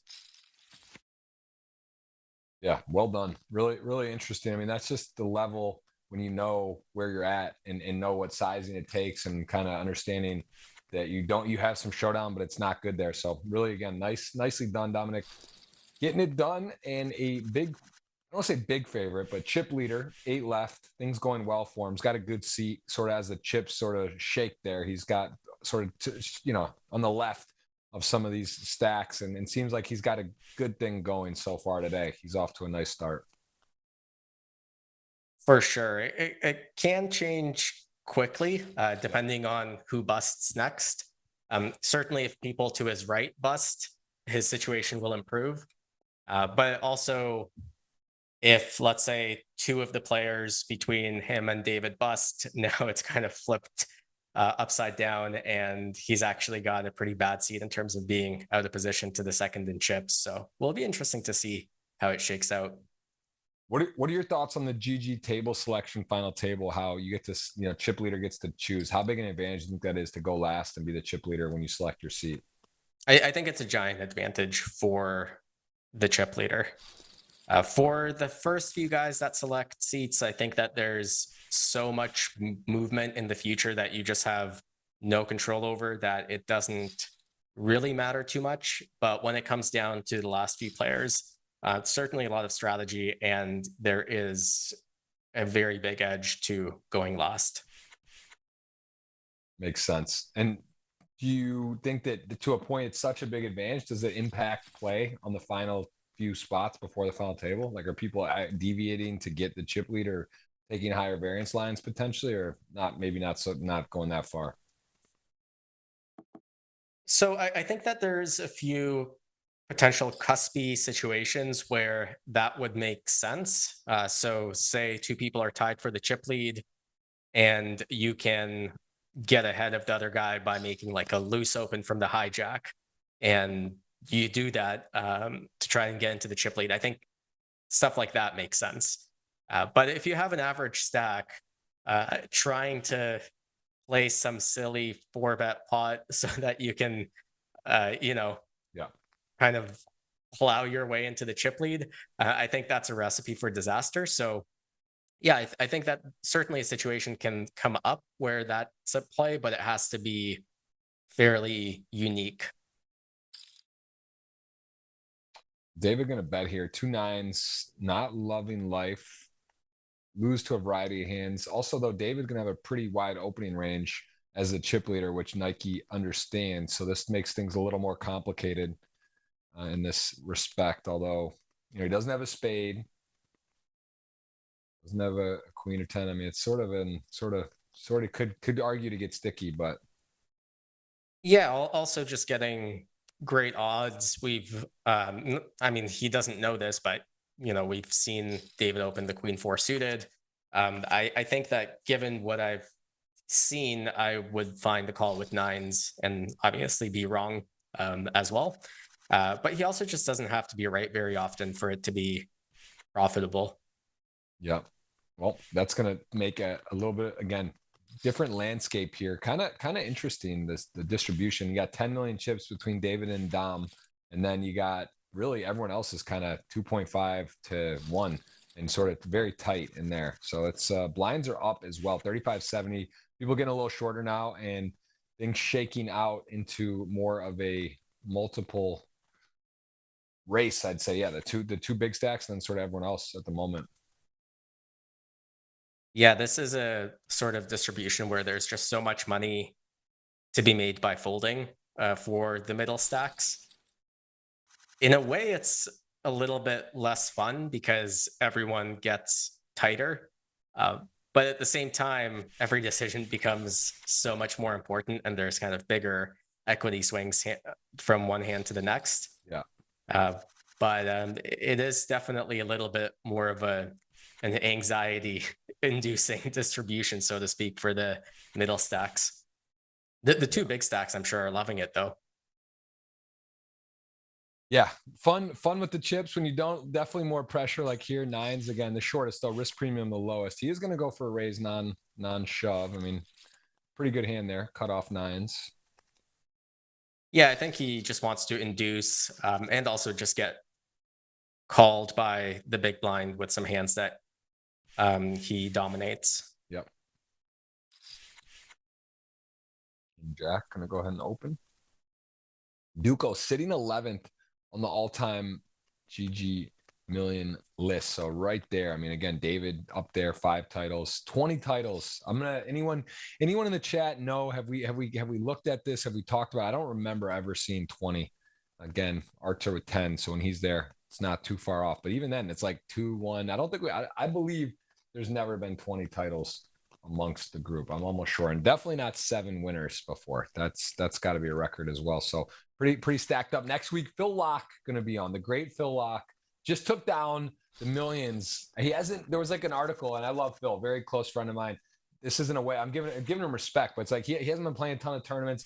He hasn't been around, but he took down this tournament, unbelievable win for like 380,000 in LA, and he's coming on. I mean, Phil Lock, man. Any Phil Lock fans out there? This guy's just been in poker forever and loves the game. So he'll be calling the main event next week. $25 million prize pool. Going to play next week to a winner. It's still time. 5K, 25 mil guaranteed tournament. I think you were mentioning you can play one a day. So a lot of flights, a lot of possibilities. The prize pool, I don't know where it's at right now, but I got a feeling just seems like records are being broken everywhere, all over, a line, live everywhere. So I would imagine it's going to be a healthy purse for that. So yeah, I don't think that they'll miss the guarantee. No. So it was, I believe, 27 last year or something. And I know obviously the legendary Giraffe Ganger took down on stream. That will be a hard stream to top, winning 2.7 million live. I mean, good for the game, good for the fans, good for the cows and the giraffes out there on his farm. Everyone really happy about that. And he is a unique character. Try to get him actually on he's been on as a guest and on my podcast. Got to have you on my podcast, man. Love to talk more to you. This is a treat to have you here. And I don't feel like I've played with years ago and I played more, but I haven't played in a long time. I haven't seen you at the table, so it's good to have you here and catch up. And we're hope you're enjoying it. Hope you get more into the commentary. It is fun. Yeah, this is fun. I think Bahamas was the last time, which was a while back. I want to say now. Might have been the 25K PSPC or something. Yeah, that sounds right. I got knocked out with Ace Queen. Of course, I love that hand. I think you were there. It was fun, but yeah, Bahamas is great, man. I mean, I probably played the most poker besides Vegas in Bahamas. Just the Atlantis, obviously back in the day, PCA for so many years, and then now there's Bahamar events there were, and now back with WSOP and GG there again. Last year was great. Oh, maybe it was last year actually. Was it? Did you play you played the PLO or no? There's the 25K. I played that last year. I can't remember. I played with you, I think, there as well. I definitely. Yeah. Okay. Yeah, it was probably that. Did you play the PLO, right? Yes. Yeah, I got 13. Yes. I think you might have cashed that. So I'm gonna look. I think we were both deep in that, but either way, Bahamas, good place. Be there. I'm so curious on this 25K. I'm shocked. I sent Michael a message. I was telling him, I was just like, man, and you saw Daniel in the promo. You could tell it's genuine. He's like, they're nuts. He's like, where are they finding this? Who's playing this? 2,000? I think like 500 last year, right? It was like, it was a huge event with 525K is insane. And this is 2,000. Yeah, it's, I mean, it's either going to be an incredible tournament or be an incredible tournament and also overlay a bunch. So yeah, as a poker player, I'm loving it. I'm there. Yeah, ambitious, exciting, electric. You can call it what you like, but you should try to get there. And again, other events, they got 2,500s. They got other, 25K is not that's a steep ticket, right? That is not just, there's satellites, there's different ways to get in, but there's a lot of events there. It'd be a lot of fun. And I think a lot of people are going to make their way. And I just don't know. I know there's another series. I remember last year there was like 3 major series going on around the world at this time. So that'll be interesting how that impacts some of the other series. And I know they were kind of butting heads last year with that, right? With the stuff. Yeah. So that'll be. I think there's a little bit of that this year too. Which, I mean, competition is always good, right? It might be a little bit nasty for the people involved, but in the end, I think it just makes for a better experience to have a lot of competition. So again, as a player, I'm loving it. Yeah, it's good. Competition's good, right? That's that age-old economics with monopolies and competition. Yeah. It generally better to have some competition. So I know where I'll be. Hope to see you guys there. Hope you say hello. Hope you're having fun. Hope you're hitting the thumbs up. Going to have 2 giveaways today. I'm going to get that going once we hit the 200 thumbs up. We got a $100 ticket, a $50 ticket for you guys at least today. And then Daniel and I are competing. How are we doing so far? Who got knocked out. Was it one of your picks or no? We lost the short stack. I think it was. We still have 3. I have Nike, Dominique, and Rodrigo, right? And you've got David, Duco, and did you take EE again? No, I took Leonard, I believe. Was it Leonard? I thought you took. Maybe you're right, but Leonard was he was the shortest stack. I don't remember you taking the shortest, but maybe I'm wrong. Wait, yeah, no, I didn't. I think you had EE. I think you went for the champ last week, just trying to run it back. Is it bad that I forget who I picked? No, because I'm shockingly, I do. It happens to me a lot too. But I'm almost sure you had EE. I just think you did go for him. I think I got a lot of dinner tabs out, a lot of dinners out too. It's sort of, I don't like to give it away, but I'm pretty sure someone came up to me and, I've had a lot of guests on here. They tell me I owe them a dinner. I'm probably going to just sign off. I don't know. I should have a sheet for that, but I don't know. I got a lot of dinners and I actually feel bad guests coming on if they lose. I pretty much am just treating, but we'll see. Ace, King, Ace, Jack suited Leonard. He's been getting dealt a lot of kind of middling, playable, not great hands. And this sucks because he knows it. He knows this isn't the time. He gets away from it, but he is still short and down. He started in 9, 8 left, shortest stack. Not a lot of pressure on him, but still, he wants to get back. He's had a couple times. He's kind of got back into it a little bit, but now he's pretty critically short. Where do you panic? Where's your line where you're like, man, this is not good in a tournament? Like your final table is at 8 blinds, 12. Like when are you started? Like, this is. I can't say I really panic. I mean, if I don't have enough to like post the ante and the big blind, that's a problem. But short of that, it's always, as long as you have chips, you always have a chance. The less chips you have, the better odds you're getting, especially with the big blind ante structure. So I don't think it's ever time to panic.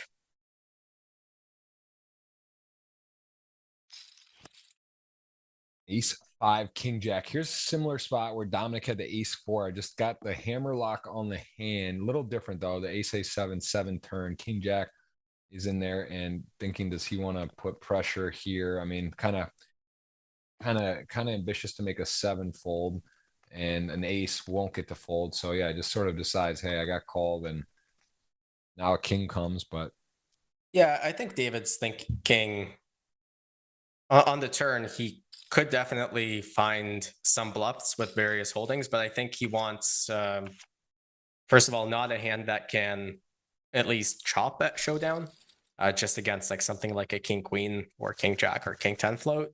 But also he wants to have blockers to Rodrigo having an ace. And a king is actually quite a bad card for that, because since ace king would 3-bet, the blocker is ineffective. So I think something with no showdown, with 2 cards that block the kickers of ace X, something like jack 10, or even something like 9-8, especially being offsuit to the 7 and blocking those other boats too, would be better bluffs for David. Yep. Appreciate that. I knew I had that's right. Crazy, not stupid. 420 got it right. 50. He's dropping it. 50 on Oracle. You had 30. Leonard, 20. Duco. That's right. Nice. Did I say that? Oh, it wasn't Leonard. Oh, she had Leonard. Oh, you did have Leonard. You did go Leonard, I think. Maybe he's right. He said that's the same. You had 50 Leonard, 50 Oracle, 30 Leonard, 20 Duco, and I had Dom, Nike, and Rodrigo. Okay. You're right. Somehow I didn't. So you took the long shot. You took Leonard in last. Yeah, okay. But I'm still in it with all 3. We're in. We got people in. We got possibilities. We got about 100 thumbs up. Gonna queue giveaways today. 750 on here watching. Of course, so much action, so much stuff. It's amazing where poker is today. I streamed on Twitch religiously for years. And now, there's so many streamers. There's so much podcasts. There's so much content, shorts. Greg goes all in, does amazing stuff. There's so many like interesting content creators within poker. It's cool. I felt a shift. Maybe it was the year. I think the moment that stands out is when Kevin Martin got signed by Poker Stars, because I was like, doing stuff. And it is back in the day, it used to be all the great, like the crushers, right? Like Mercier's, these guys would get these deals, winning tournaments, signed by sites. And then there was a shift where it was like content. And I think there was like a moment where sort of like the players, like, in your caliber, like the elite, Like, I remember people were outraged a bit when like Kevin, like when they were signing content creators, right? They were kind of like, this is crazy. These guys are playing $10 tournaments. Why, you know what I mean? Like whatever. And there's like a shift. Do you feel that in a way that like poker's gotten more accepting of content and that it's a necessary part of like the game growing? And we got our self action here. Ace 8, hold that thought. Queens on their back, 4 million in the middle. David is out there wrong, needs help. Swede, your champion last week. Can he hold here? Put himself in a new position, and he does. This is gonna change the dynamic, the landscape. David 2.5, Dom 5.5, Swede going for the repeat. Very rare that's happened. We'll have to get a stat check how many times someone's won back-to-back weeks, but not often. Swede is in the mix, second place currently. So big moment. But yeah, I'll get back to the thought.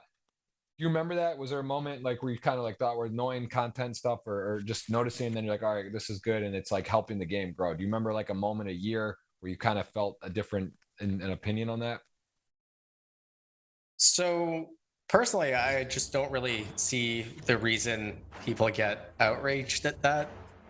Just in the sense that, when sites sign people to deals, they're doing that promotionally to market themselves, right? So of course, it totally makes sense to have someone that's charismatic, has a big audience, has a lot of outreach to players of various calibers, rather than just someone that's good at poker. And so, personally, I think logically it just makes perfect sense.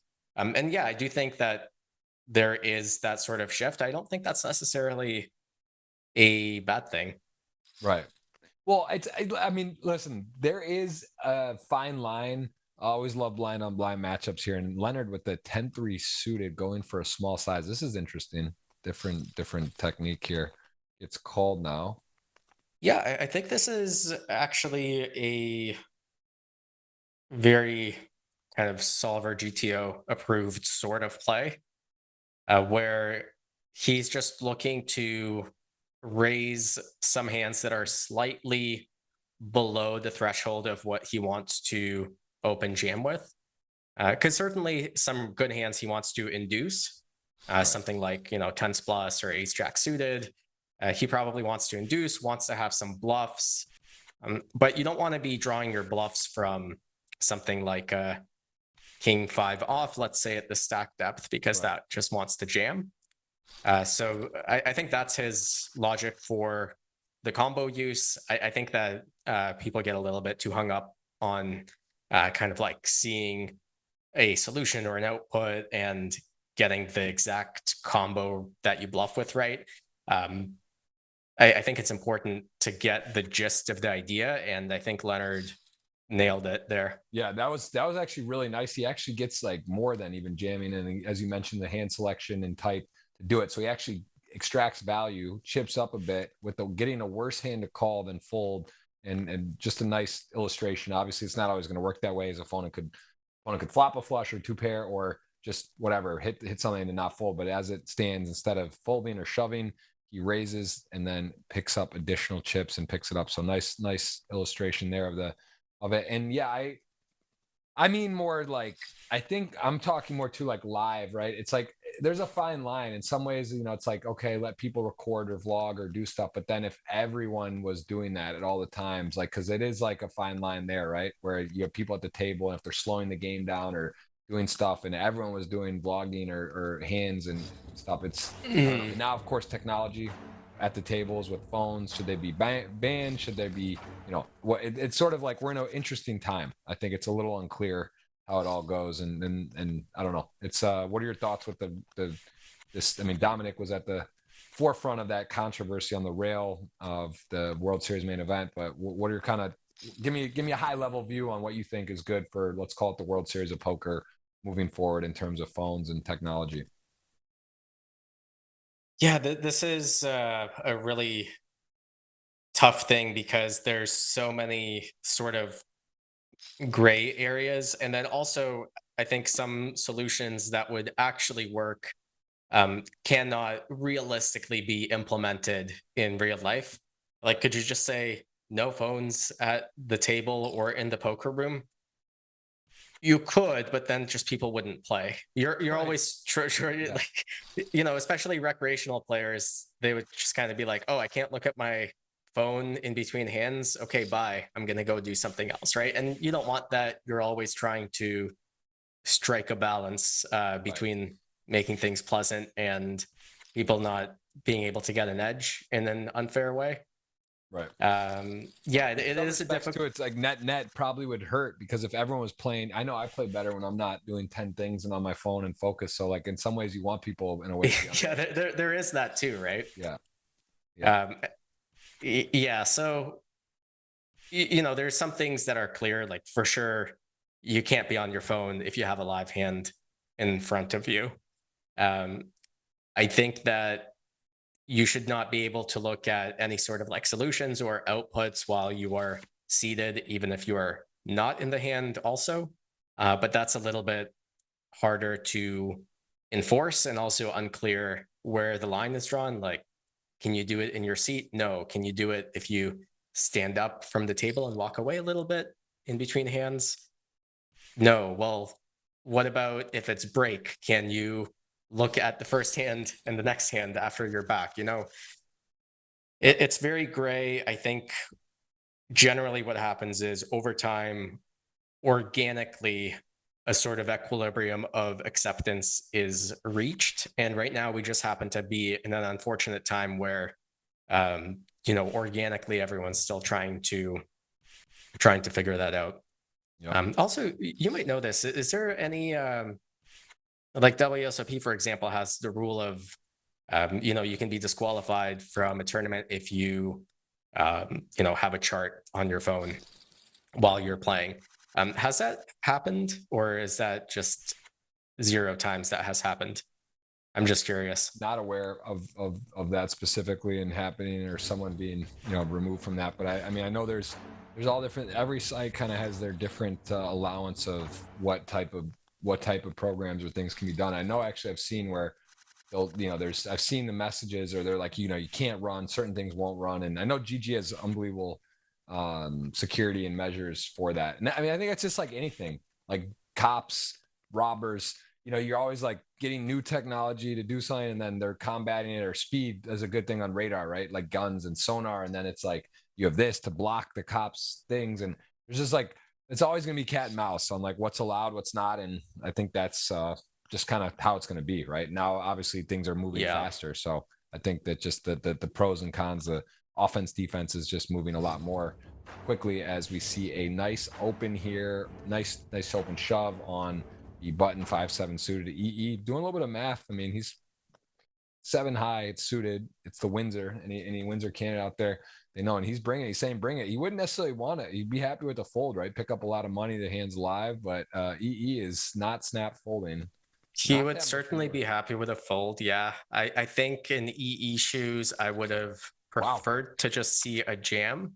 Yeah, he's going to run it here with the 7-5, and he is going to need a diamond. King Jack suited takes this is a lot. There's a lot happening here. He needs a diamond, a 7 or a 5. King Jack in the lead to the river. Diamond says, come on. Oh no, my horse. Been wanting the non, and Leonard going to be the first one down from Daniel's team there. A little likely more for a $100 ticket. We're going to have 2 tickets as well. 100 thumbs up. Appreciate that.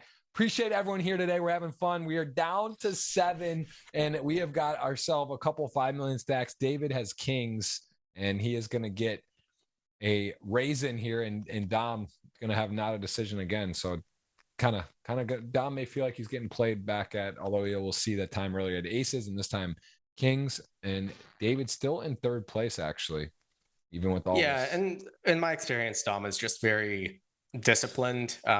He's certainly capable of like making deviations and making plays, but I think you'll just see a quick fold here, similar to the king queen. It's just even if he wants to play back at David, he'll probably wait for something a little bit better to do that with. Here's Dom again, and this time chip leader, the 2 big stacks with pairs. 7's going to open, kings, EE weed. Also just someone that you would think would be, be 3-betting, can put pressure, but he's going to go to a flop. And this one, interesting. These are always fun to see post flop. Tricky hand to play. 7's on the 9-6 deuce, but kings liking the flop. no ace, and pretty dry as Dom will come out betting. Yeah, I think I actually like the flat from eWeed. It does a couple of things. First of all, it avoids playing potentially a giant pot against the chip leader. Like with several short stacks, it would just be such a disaster to play and potentially lose like a 10 million chip pot. So there's that going on, but also what the flat does is it allows someone like Duco or Nike or Ognian to squeeze jam with a worse hand, and then you just pick them off when they have, you know, ace queen or ace 10 suited that would have just folded if you had 3-bet. Yep. Yeah, good recognition there. Here we go. Ace 8 off. Duco been fairly quiet. Gonna go ahead and commit himself. And he is going to pick that up as queens now for EE, and no one with much. Curious to see what Dom does here. Okay. Yeah, he just folds, which you know, I think is totally fine, but I'm just always interested to see if he's gonna sometimes flat there, which I think also could have been an option. You know, Rodrigo's fairly handcuffed in the big blind. Weed is going to be opening fairly wide, but then playing fairly conservative posts. So flatting could have definitely been a viable option there as well.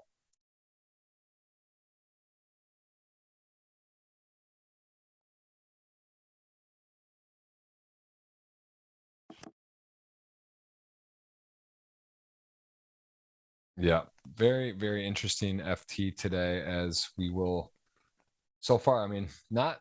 I guess there are some really short stacks and the blinds have gone up. Obviously, this is how it works, right? Either people go out kind of fast, it's deeper, or it is the opposite and it gets more people in and it gets shallower. So as let's see here, Queen's going to pick that up and Rodrigo won't win that, but doesn't lose much chips, 2.2 million, and all EE Weed all of a sudden with a great seat at the table on the left of these two talented players that have some chips. David Yen always lurking. He's got 2.7. He's in the mix, healthy third. Got enough over 30 blinds still. And Nike ace jack suited. Ooh, yeah, I can't see Rodrigo folding this. Yeah, Nike he did jam jacks off of like a similar stack about an orbit ago. So it's not to say that Rodrigo is always is going to have the best hand, but I just can't imagine he's folding pre. And started chip leader, was going to be in a pretty one of the worst, would have been one of the worst finishes we see, right? He was a flip away from a chip leader to go out 7th. Is pretty brutal. Obviously the stack's a little bit different today, not so much disparity, but as it stands, will double back into sort of tied for 3rd. So he's a whole new ball game. He's at a bit of a unsmooth, not completely as he drew it up for the final table, but back in there, and we are still 7-handed. Rodrigo now the short stack. Yeah, I mean, it is nice that he at least did it to himself rather than just kind of losing unfortunate all-ins. Or at least for myself, I find that nice. You know, if I bluff it off, it's kind of like, well, you know, I tried, I did it to myself. Yep. Yeah, no, I mean, he's in there playing pots, making moves. Did have that pretty big statement early, bluff jack 6 suited on the ace 7 4, I believe 3 boards. So that was one of the ones where he lost a lot of chips. Triple barrel Dom had the ace 4, and that was not the best start for him, but showing a bit of his game plan, going for it, putting pressure, ran into it. As here, jack deuce suited does have the best hands. It's possible we see a really small block bet here from the big blind. And then I think once he checks, Ognian's hand is just like a little bit too good to bluff. Certainly can bluff something like a king jack or a queen jack. Not impossible he wins at showdown, against a flush draw that decided to just not go for it.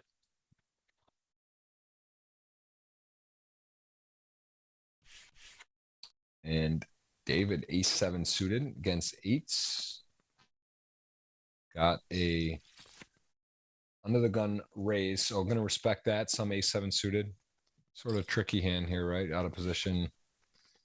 And doesn't make a meal of it. Going to fold quickly. No backdoor flush.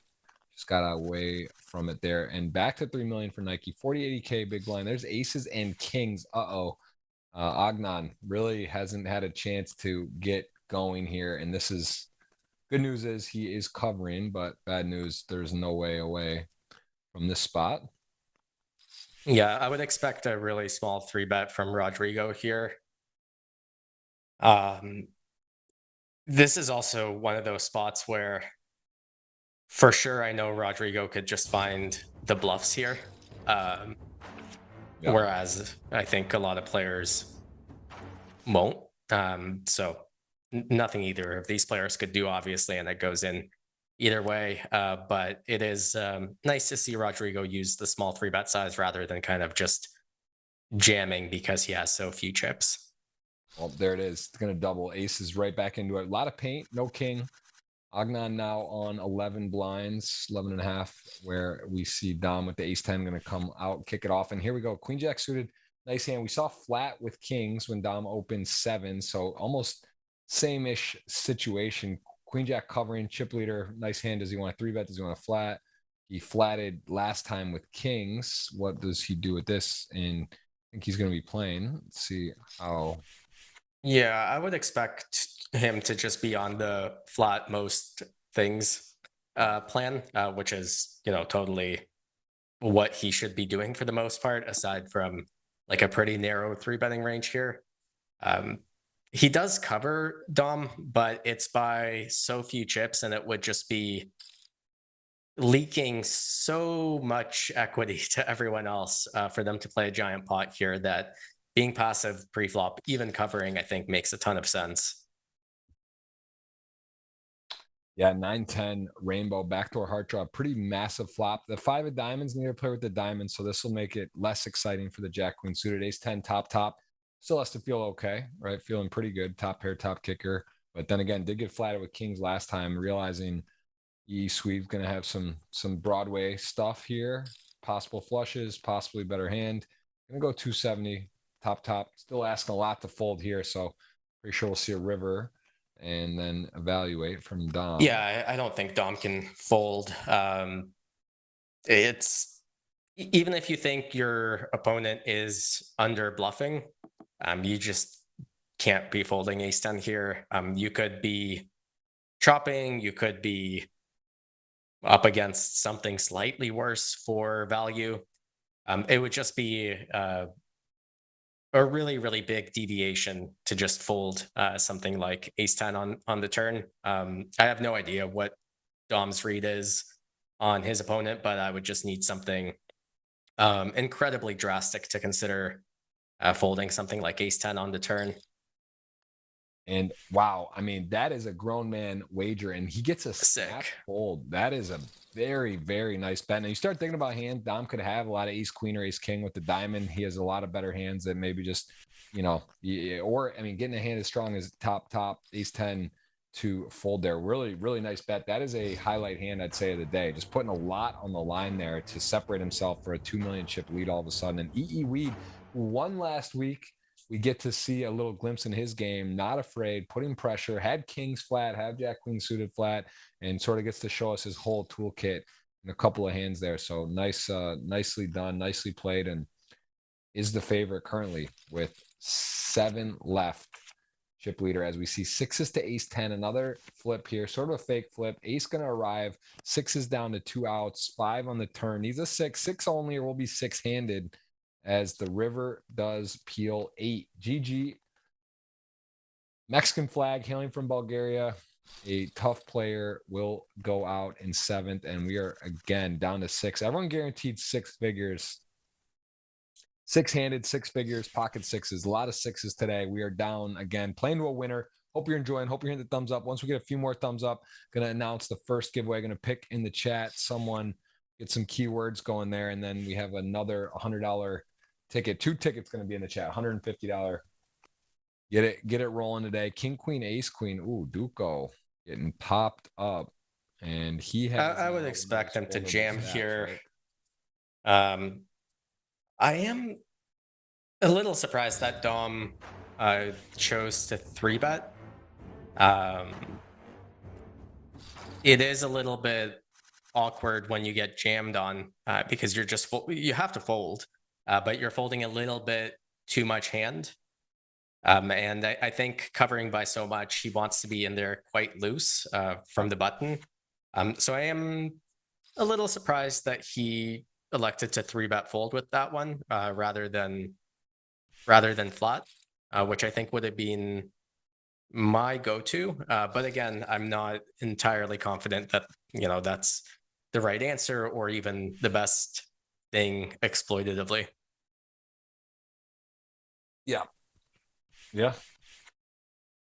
Cool hands, some big hands there, big moments, big play. We've got ourselves a very, very exciting final table and some big names left. 6 players remain. Let's see, in terms of who's won before, Duco has 4 titles, David has 5, Nike has 1, Dom got second last week, doesn't have 1, Rodrigo has 3, and EE has 1. So the only player who has not won here, the GGMillion before, is Dominique. At least on this, I don't know, maybe he had a name in the past, something in way back, but I don't know. He was called Botman, Bahtman before. And Dom, pretty good name with that avatar. Yeah, 20 million earnings, 4 million largest cash, won a bunch of things. He's won 3 or 4 bracelets, right? World Series, at least 3, I think 4. I know I played, man. It's got to be a lot, yeah. Won a bunch of stuff. Also, yeah, very good heads up player. Yeah, just a sick poker player in general. Yeah. Yeah, really has put a lot of time, knows he's not giving anything away, no mistakes, knows how to put on exploits, knows sizings, knows where he's at. We saw him with a nice bluff versus David as well, with the ace, I believe ace 10 on a jack queen board, and just kind of realizing what to do and what spot makes it hard. You just kind of feel like he knows what you have as well. So yeah, I mean, he did snap fold that ace 10 against CE Weed, but also it's just a spot where like he doesn't have a diamond and he's facing a giant overbet and his opponent is clearly repping a flush. So yeah, kind of knowing what their cards are, we're kind of looking at it like, oh, why didn't he at least think about it? But he's just fundamentally a very technical and disciplined player. And he just knows that really on the river, he shouldn't really be looking to start bluff catching without a diamond in his hand. And that's what it boils down to. And I think his game is so refined that something like that is just automatic to him, to where he just doesn't even consider without the diamond blocker in his hand. Yep. Yeah, it's exactly. It's almost like, hey, like you made the right play. This is a good bet. I respect the bet in the situation, and I can't do anything because you did something I got no defense for. Even if I think you could be bluffing, I can't call. I just can't. So you win. Nice play. So yeah, we get to see it. We get to see still got 5 million in the mix, 6 million chip leader. Everyone else kind of now a lot of pressure for those that 3rd through 6th, right? They're all sort of 2 million, 2.5, 3. And there's 2 bigger stacks. So this is where we can see more pressure as the big stacks can lean. 6th place going to get 112. So 414, 300,000, the difference between 1st and 6th here. So much to play for. Payout structure, a little more flat though, right? On here, that's how generally, so it's not like crazy, although it is like almost 100 gap between 1st and 2nd. So yeah, if you're looking at it as kind of like percentage increase from one spot to the next, it's a little bit flat, but also something that I think is quite common for online tournaments, especially. And as far as the stack distribution goes, I do think we're at a little bit of an inflection point here. Like you said, that there's, 2 chip leaders and then everyone else is kind of close. But it is also the case that if one of the last or second last stacks wins an all-in against the chip leader, you kind of get catapulted into being in the chip leader second in chips. So depending on how this hand progresses, where now I would assume like he checks back and eWeed is gonna pick this pot up. Now what I said is no longer the case.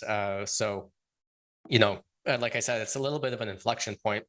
But had he lost this pot, it would have been, there's still value to, a lot of value to doubling as one of the short stacks, because you just get catapulted into actually being first or second in chips. Whereas now, you know, you double, excuse me, from 2 million to 4 million.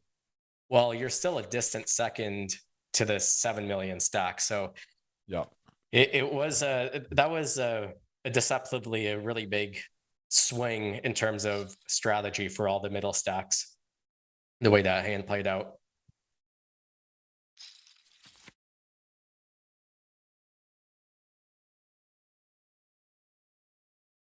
Yeah, this is, again, six-handed, lot to play for. Jack 4, ace 6, Duco. Duco, number 11 on the list here, all-time GGMillion. And EE Swede looking to shoot up the list after a title last week, and the chip leader with 6 left now, started middle of the pack. So him having a nice day today, off and running well here. He is going to go ahead and check over ace 6. Line on blind, hard to make a pair. His bottom pair, top kicker. Yeah, so the pre-flop open makes a lot of sense from the small blind's perspective, you know, leveraging the chip leader advantage. I think the flop check makes sense as well. I think a lot of players, they kind of like get caught up in this, oh, I have, you know, this sort of ICM leveragey advantage where I cover the guy, I gotta start blasting money in post-flop.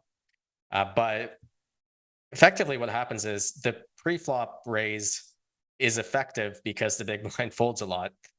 But then once the big blind doesn't fold, you're actually up against quite a strong range. So on something like Queen 9-6, it's rather difficult for the big blind to have nothing. So it makes sense to check and see what happens with complete air.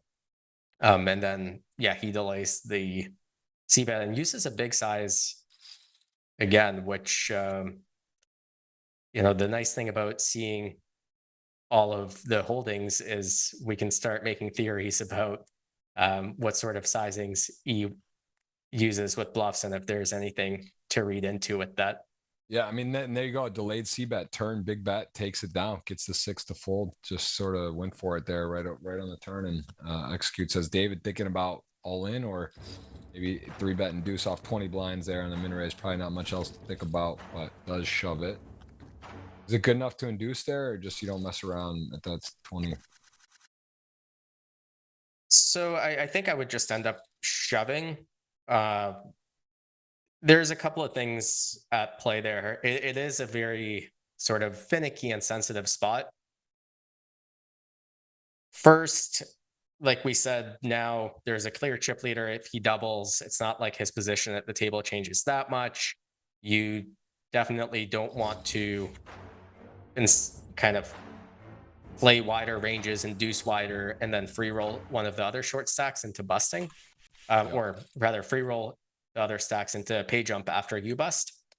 But also, sometimes you'll kind of be running this hand in a solver or looking up if you did well after, and you'll kind of see, oh, you're supposed to have induced, which I don't think he is here. But even if you do see that, you also have to think about why that is happening kind of conceptually, and if E is going to occasionally 4-bet bluff you if you do induce, which I don't know. I don't have that much experience with E. David probably has more experience with E. He's been playing online a little bit more than me in recent months. He could be thinking about that as well. Like he could be thinking, oh, maybe I would induce against someone that finds the 4-bet bluffs, but here I'll just jam myself for value.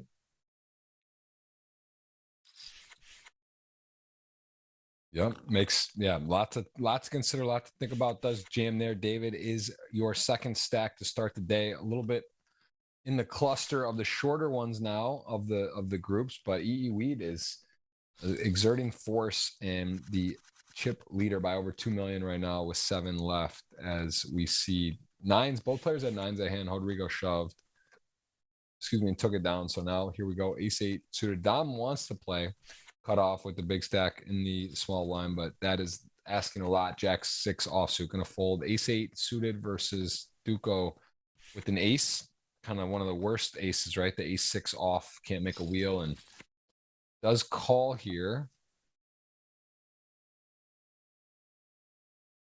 Yeah, could also have considered a very rare, but maybe occasional non-all-in 3-bet to the big blind.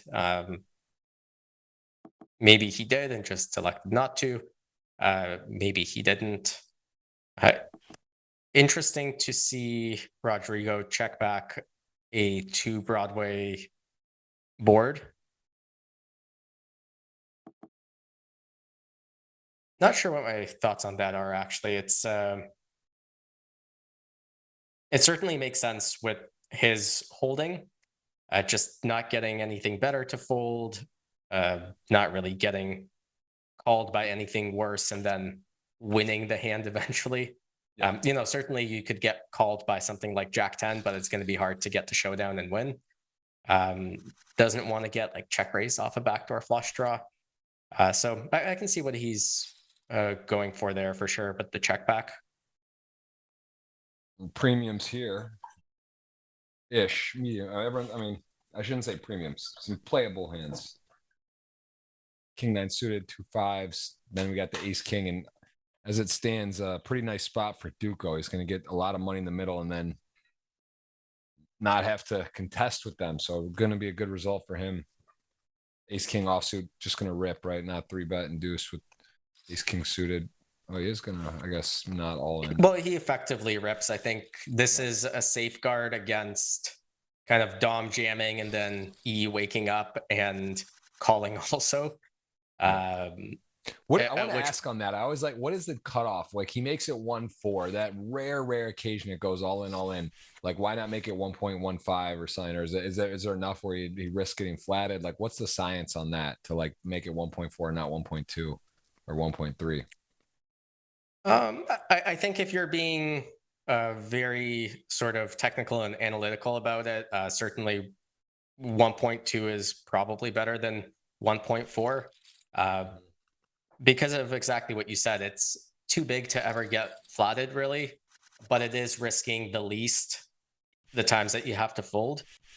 Having said all that, the EV difference is just so small because it happens so rarely that you actually get both Dom and E to go all in, especially when you have an ace and a king. So from an EV perspective, I don't think it matters very much. Sure, you lose 200K more when you have to fold, but that happens like less than 1% of the time. But technically speaking, yeah, something smaller would probably be a little bit better, as long as you can guarantee it doesn't get flatted.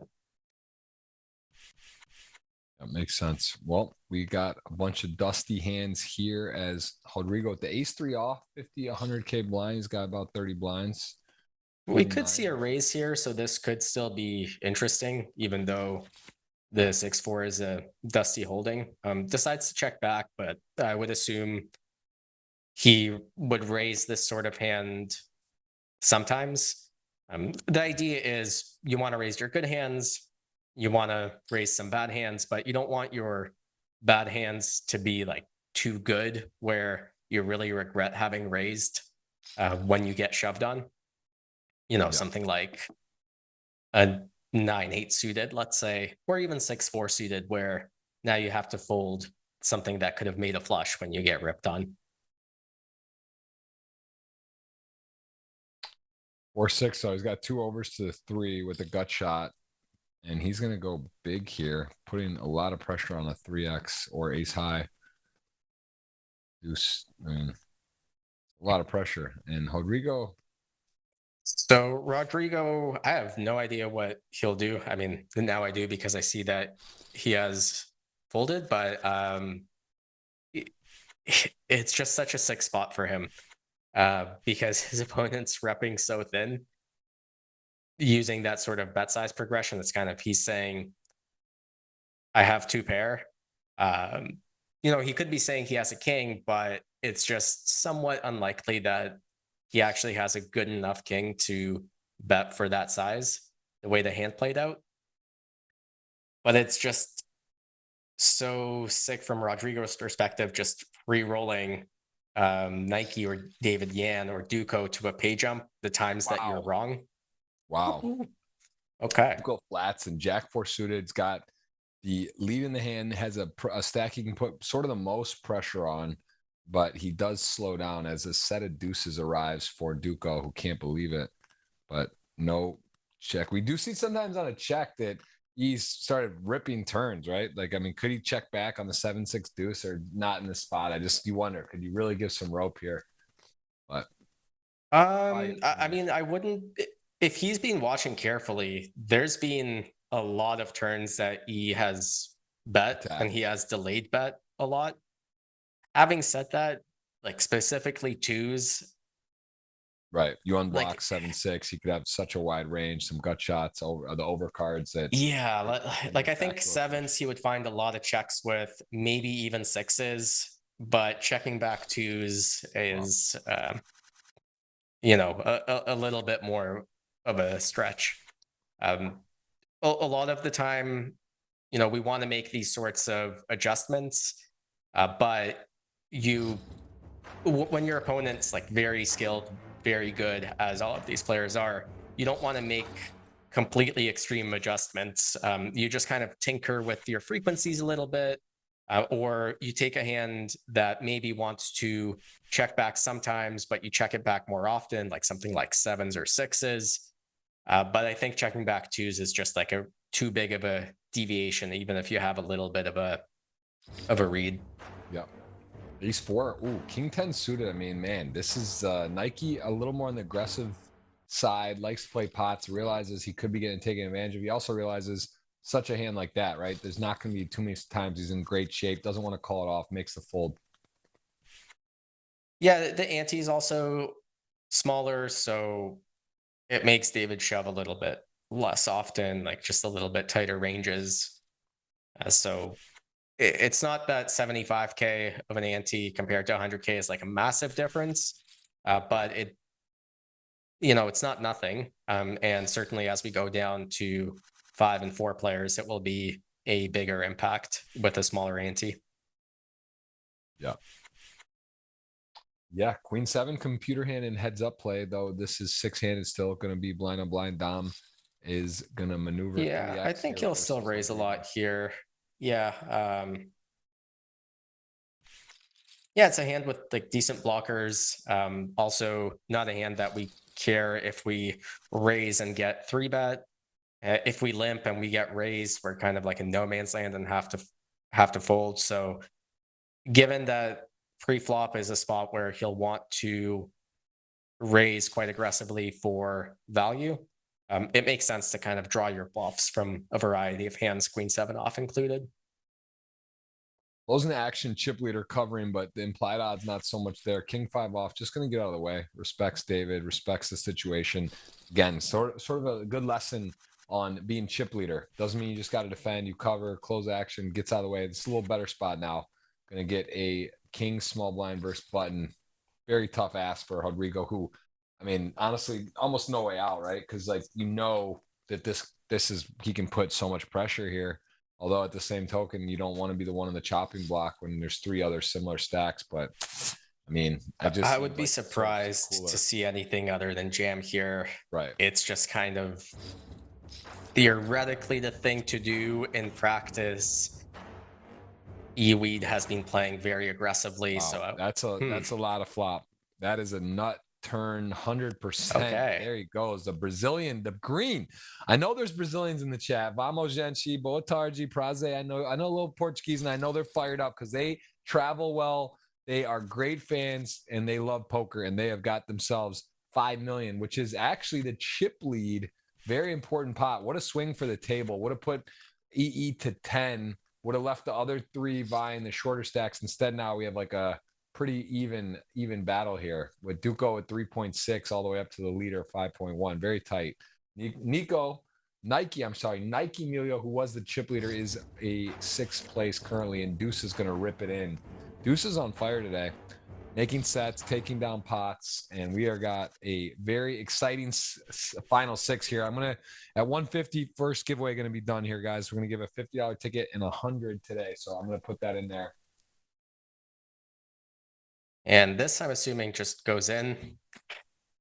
I would be surprised to see David do anything other than jam here, and obviously big blind's got to call off. Yeah, this hand just kind of plays itself. I also do want to mention, like a couple of hands ago, like David made kind of a sneaky but I think sharp adjustment to where he 2.2x'd off of a pretty short stack into E's big blind when he folded the king 5 off. You know, those are like the little things that good players will do, where he just wants to avoid playing post flop against the chip leader. So he opens a little bit tighter, bumps up his open size a little bit, and just he's very sharp at those details. Yeah, really interesting. And David, there you go. Back to 4.3, 4.8, 4.1, 4.3. Very tight. This is super. It's crazy how that works, right? We saw 2 5 mil stacks, everyone short. Now we got a wide open anyone's game with 5 remain. As you guys hit the thumbs up, appreciate that. Hope you hit the subscribe button as well. Going to be picking 2 winners for tickets today within the YouTube chat. It's just too close to call. It's too close to call. We got literally anyone's game. I'm for our wager. You lost some of your guys. You got Duco. I have David and Dom. Is that right or no? Did you have? I'm sorry. We did no. No, I have David. You have David. Yeah, I have David and Duco still. And I've got Rodrigo and Dom. That's what it is. So we got 2-2 and a 1 random wild card, and we got ourselves a wide open game today. No way to call it. No way to call it. Too tight to call right now. Dom is the only non-winner. 20 titles amongst the players. David with 5, Duco with 4, Weed 1 last week, Rodrigo with 3, and then we saw some other Titans get knocked out. Really exciting one. I don't know. Who do you if you had to pick right now, who do you like based on how they're playing, then maybe the seat, the momentum? Who's your pick if reset, forget that you picked how you did. Who do you think gets it done at this moment? I'm gonna go with David. Yeah, if I had to pick, chips are close. I think we'll see how this hand turns out, but I think he's also just got, relatively speaking for now, a good seat. I think he's just very sharp, very good. We're very well-rounded. So I'd have to go with David, but it is really close. It's anyone's game. Yeah, so here he unblocks the pairs, happens to have the straight, doesn't want it, right? He's got the flush, doesn't need the straight, hoping his opponent might have a straight, although he blocks that. So 6-5 with the heart. He's thinking, which means I know he's not thinking about calling.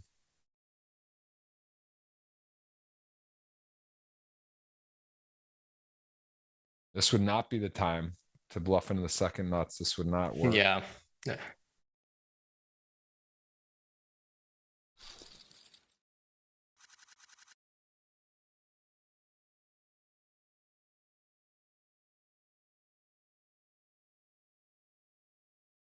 I think a pretty sharp river size choice from Duco as well, kind of going quite small. That's you were asking earlier kind of about, shifts or techniques that have evolved in recent years. And I think these smaller bet sizes, like especially on rivers under ICM pressure, is something that we've seen evolve and come to fruition more and more in the last couple of years. People are kind of realizing that playing really big pots is essentially leaking equity to your opponent. So it makes sense to kind of go, not necessarily play super passive under ICM pressure, but size down, play smaller on average pots while still keeping up your aggression with both bluffs and value. Yeah, really, really interesting. Now this, again, this is so. I don't think I've seen it this tight, 6-5 handed. Like I don't think I've ever seen it where the gap is this small. Maybe once before where it's similar, but this is like literally wide open. Going to be interesting to see who can, of course, exert a separation of. Sometimes just hands happen, other times coolers happen, other times great plays happen. But we'll see their way. This is like everyone here very, very talented. So not a lot in between them. And a set of sixes, no ace there for Dom, no club draw, no more chips. Rodrigo, the leader at the moment. And there's some big pairs being handed out recently. Some aces, kings being going around. Nice to get it. You do have not much, I guess, Dom with the threes, but in the small blind. Doesn't even consider it. Yeah, I think having the sort of flat stack distribution is kind of nice for having spots like this, or Dom defended the king 8 off just in the previous hand against an open in the big blind while being covered. Those sorts of defends where they're kind of on the loose side, they'll happen less and less if there is kind of a runaway chip leader and a short stack at the table, because you're just incentivized to wait things out. But right now, with everyone being kind of flat, everyone wants to accumulate chips. It just makes for a more fun and interesting sort of game where everyone plays a little bit wider. Yep. Yeah. It's very, very, very, very curious to hear who's gonna sort of step out of line or put pressure. But again, it's just very unique situation with the stacks, and no one's short at all. This is wide open. I think my pick would be, I just think Dom. I think he's gonna just get it done. I think he's gonna find a way and get his first title in the GGMillions here. And again, a lot of, oh, look at that. That's convenient. Get the. How did you know? I mean, I didn't, but there's not much else behind there. Maybe David defends right to 8-9. No one else really with much there play with or consider. Yeah, against the min raise, I would assume he's in there. Yeah, does call, and okay. Kings has a spade, ace comes.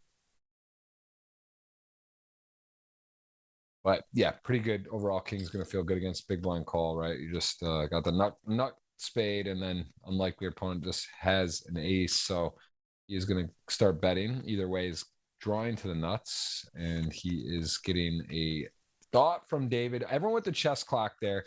What are your thoughts on the clock, on chess clock versus otherwise? Do you think this is great, good? What do you think about live to implement something like this? I guess have each player have a clock in front of them, but there has been some improvements and changes within the clock game amongst tournaments throughout the last few years.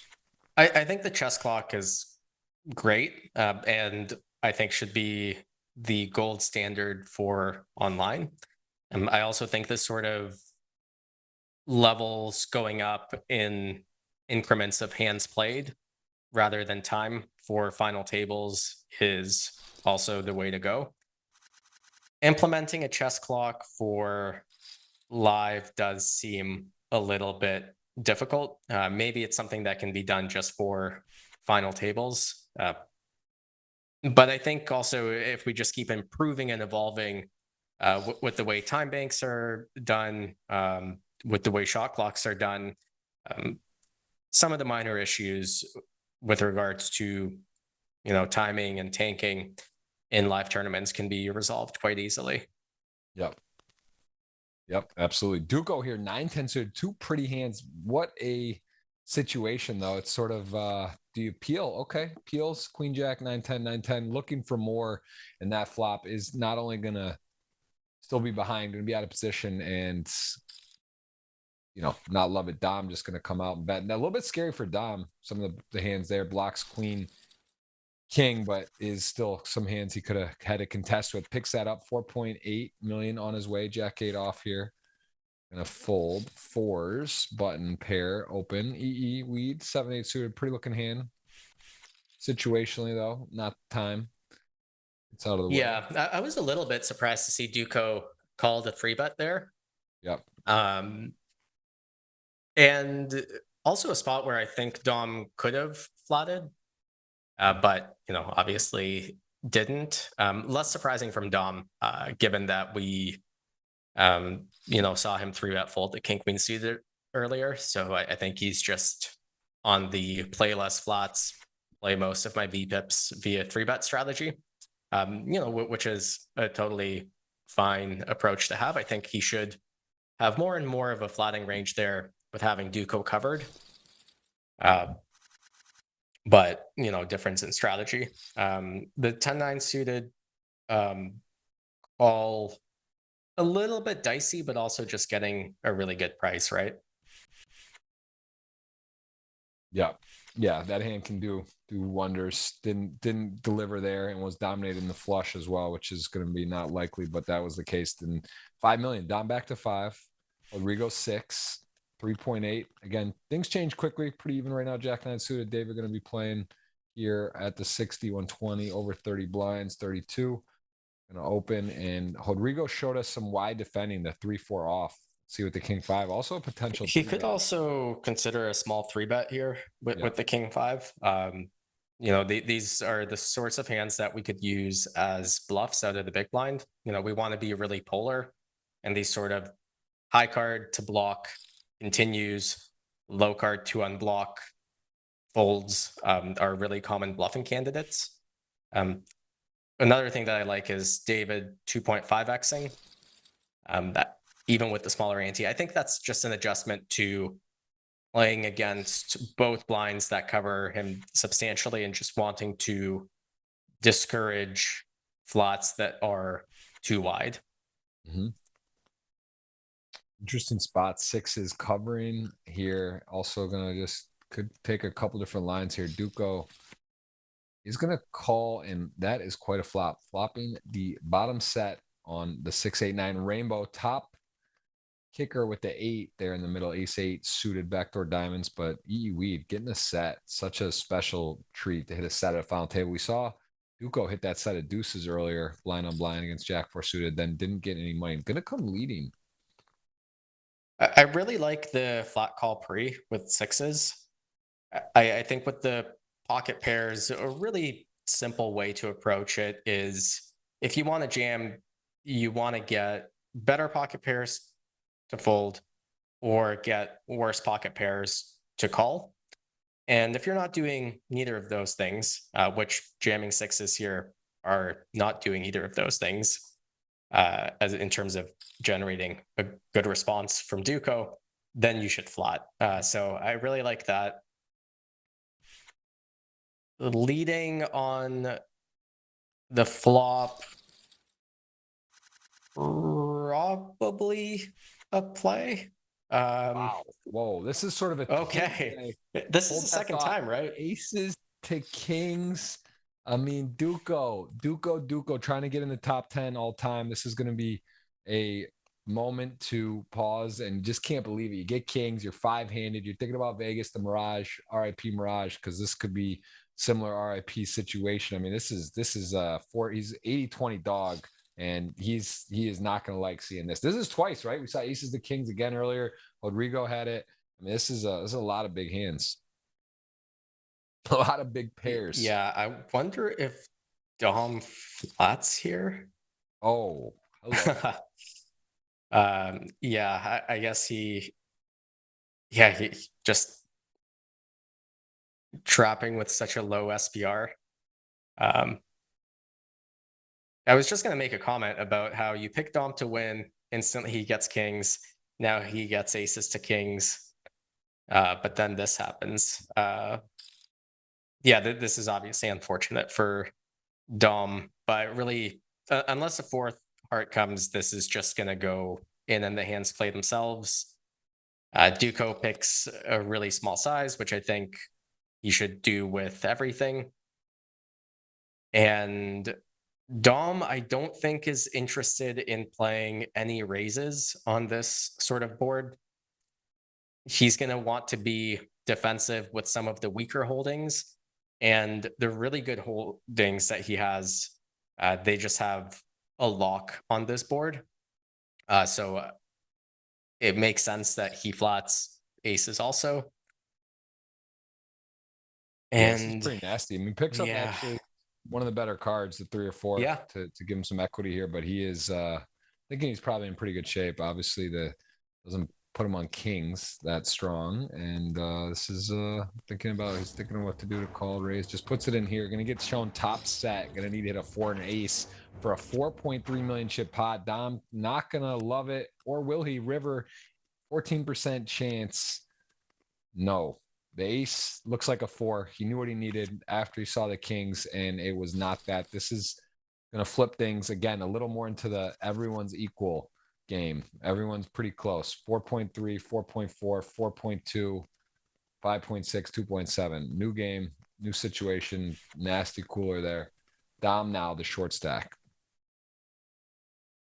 Interesting decision for him on the turn to jam. Having thought about it, I actually really like it.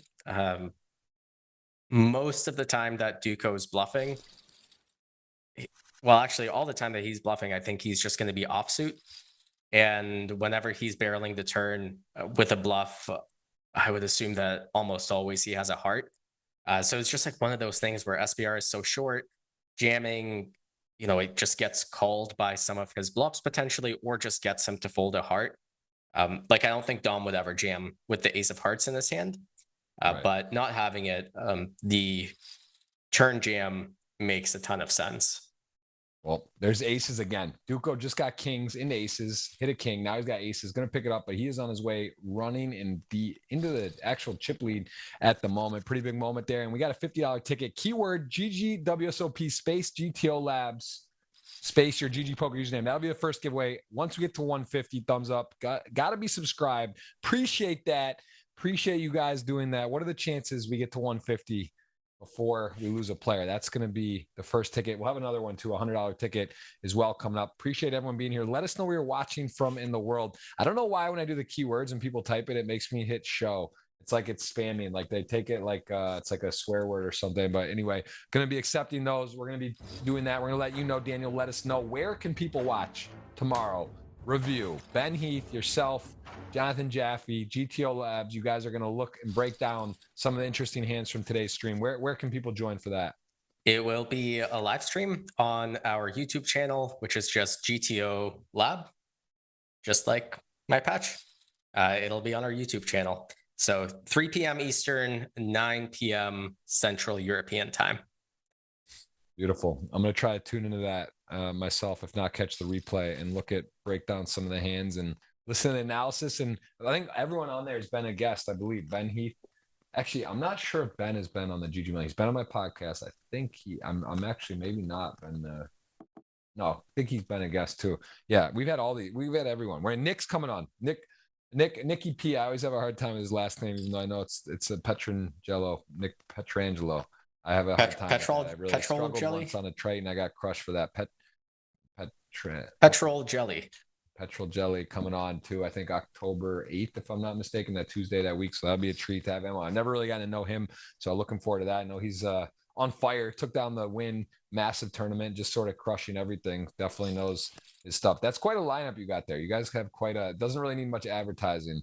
You just total your earnings and throw a couple trophy cases out there on your background. You guys got some good results and know what you're talking about. So that'll be a treat. And there it is. Everyone put in there. Come on, hit that thumbs up. You're having fun. This is again, Daniel, Dvoress in the middle. King 10, King 9, King 9. Dom going to call and is going to be drawing to a jack with one to come. Or is he all in? Is that just? He is all in. And oh, wait. Oh, wow. Oh, go ahead. That Dom. is nasty. I mean, that is in a jacket shown by David. That is wow. I almost just broke my computer over there. That is a hand of a hand. I mean, unbelievable moment there. Weed was going for a back-to-back title. Instead, it might be Dom getting his first. That was a big swing. Wow. Yeah, I'm surprised at how quickly he called turn too. Wow. Yeah, that was quite a hand. Wow. That was the hand of the day. That was it. We got giveaways going. We got people in the chat. We got thumbs up. We got people telling us where they're watching from. We have got a lot of action, and that was a massive, massive. I mean, Dom's hit some cards, right? We've played a lot. You get there, you get sucked out on, but that one, 300, fifth place versus possibly first, second. That could be a really impactful financial card on the river, and Dom just absolutely lightning in a bottle. What a smoke that was. I banged my knee actually. Take a second. That was I really didn't think it was coming. I'll be honest. That just didn't feel like that was really gonna just come out like that. Like I had 2 pair, the taxi, King 10, and just man, dangerous sport. We've had injuries in poker. Boosted J, I think tore his ACL at a WPT final table. There's been some other incidents before at in poker, but that was just wild, man. It just really rolled off. The slow peel is so sweet. GG's got the best software. It's so painful but so beautiful. Depends which side you're on. Sometimes that slow peel. Do you do it? Do you do the peel, or do you just rip it off, or depends the mood, or what? It depends on the mood. But most of the time I do not peel, and I just sit there in pain and enjoy the pain and just kind of let it time out and then do it for me. But sometimes I peel it myself, and then sometimes you're just in the mood to kind of rip off the Band-Aid. It's a wild game. What a game we play. I mean, Speaking of poker injuries, one of our founders at GTO Lab, Orpin, had a really traumatic poker injury in Triton, Vietnam, where he ended up in a wheelchair for I think 3 or 4 days. Wow. Yeah. Wow. What was I mean, at the table? I don't think I heard of this. It was not at the table. He walked on very hot sand and burnt the soles of his feet to the extent that he had to be in a wheelchair for 3 days. Wow. That's I did not hear that. That sounds like he's financially sound, and I don't know about Vietnam's policies, but yeah, in the US that would be sounds like a lawsuit. That's crazy, man. To get your feet burned on the sand. How hot was it? No one else? Like he was the first one out there, or he just like maybe has more sensitive skin? Like that's like I've never heard that one. Like I've never heard of someone burning their feet from the sand. I mean, that's could happen. I felt hot. I mean, it was hot there. The sand is kind of dark and dries out, and it gets hot in the sun. And he did go for a long walk, but like, it wasn't like it was like a burn. Like it was hot, and he just kept going. It wasn't like he touched it and it was instantly burned. Like he was like correct. Yeah. He just went for a beach walk that was supposed to be pleasant, and resulted in him being in a wheelchair. And it wasn't like he stepped on a crab or got bitten by a snake. Wow. It was just he walked on a hot surface. That's different. I have not heard that before, and that sounds terrible. And hope he's okay. But yeah, great player. Seems like a great guy. When I've talked to him, always very friendly, and also part of your crew over there, which is another just got a lot of results. Proof is in the pudding, knows his stuff, and definitely a great player. But you can't even really call him a businessman anymore, right? He's crushing. He crushes poker. He's kind of like a fake businessman, hybrid. He's in the hybrid. Yeah, he is a true hybrid. I think he started taking poker very seriously from the get-go, and got good, quite quickly, just through hard work and effort, really. I think it was like, again, I've 5 years, I've been playing a lot less live poker, but I remember a few times battling with him, maybe about that 5-6 years ago, 7. I think originally maybe he was tagged in like the, businessman, sort of like, kind of a good person to see at the table. And then it was like pretty quickly understood or learned. I was like, just seeing the results or even just playing with him, man, this guy's tough. And then kind of realizing, he went to like, in the super crusher range, like kind of like a Kerry Katz. Like he's gotten away with it for a while. Now, obviously he's like top 5 all-time earner, and, it's whatever, but it's like Kerry's just, he's always scoring big and dangerous and knows how to play. So yeah, he's you can't call those guys. They don't get to go for businessmen, I don't think, anymore. They're not getting a pass off for that. Yeah. Too much experience. It's also, to be a businessman, you can't be playing poker every day and then studying poker on the days that you're not playing, Yeah. It's, I guess at some point though, you could argue if you make a billion or making a lot of money, and you technically are a businessman, but yeah, they're just great at their craft. That's a problem when they're better at their hobby than your profession. That's when you're in the wrong venue. That really stings when that happens. And it happens. It definitely it does. Yeah. Yeah, both those guys. That's a tough one. That is tough. Jack 9 here, Jack Queen. The Jack 9 is a less 2-pair. There's a 4-liner out there. Duco could value himself here possibly, but I think the thing is, if you think that Dom, yeah, just gonna snap call, and Dom is gonna be up to 6 mil here. I mean, you can't blame him, right? Running 2-pair, Dom checks. You expect him to be betting maybe straight a lot. Yeah, or even something like what he had. I think I would expect Dom to have block bet quite often. And always in these spots, like from Duco's perspective, you want to consider, do I have enough credible bluffs to be able to value bet light? And I think in that situation, yeah, he could just have ace X, right? Or like a low pocket pair. So yeah, when you find yourself in that situation where it's kind of easy to find bluffs, you would for sure bluff your bluffs because of the run out. You also do have to value bet light, and fortunately just ran into something slightly better there. Very interesting hand here. Rodrigo going to come in with a nice lead. King 9 recognizing king high. There's hands such as this, or weak aces can get the fold. Ace queen does stick on, makes a nice call. King 9 with probably intention to bluff some diamonds, and he's going to follow through with the second barrel here. David alert, knowing he can have some 7x, 9x diamonds, 5-7. There's a lot of hands that are bluffing. And does David stick on? He has got all the class. He's got all the capability. He calls here, though. It's going to be about a pot-sized river bet left, right? It would be 2.4 to 2.5 mil. So just can't quite hang on. And nice bet there, Rodrigo, man. These guys are tough. Weed, what a storyline. 5 left, was a river card away to be chip leader, going for a second title instead, is now your short stack with 5 left. And at 150 thumbs up, I'm going to announce that first $50 ticket. So that is a live giveaway. GGWSOP, space GTO Labs, space your GGPoker username. That will be our first giveaway. We'll have 100 to follow as well. You got to be subscribed. Got to hit the thumbs up. May as well do that now.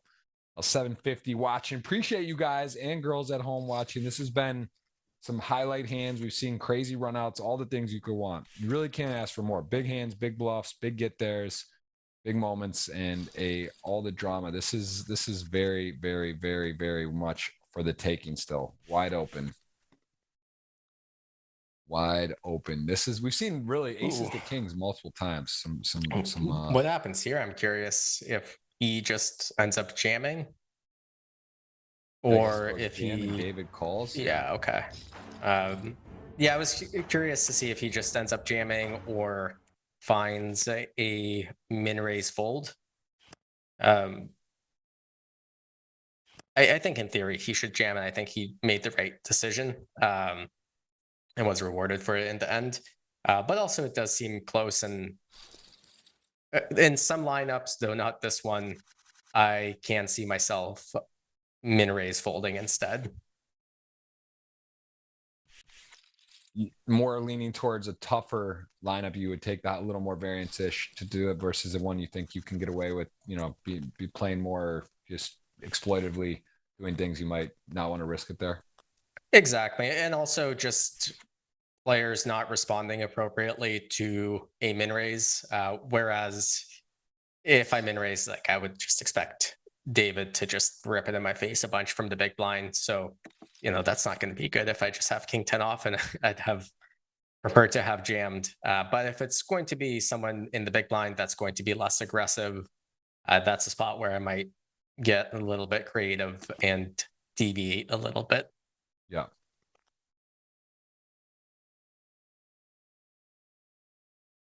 $10-7, Jack 9, 10 arrives. Nice turn for Rodrigo. Has the lead, has position, and now Jack 9 going to be in a position where Jack high can deduct not good, and 10 running 10. A little less likely your opponent has a 10. This could be a follow through from Dom.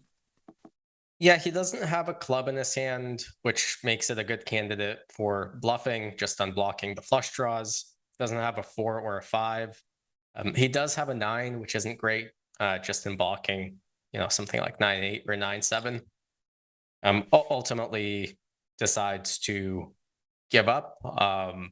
Hard to know with someone that I think he does randomize, if it's just he just decided to always give up, or he randomized and decided to give up sometimes.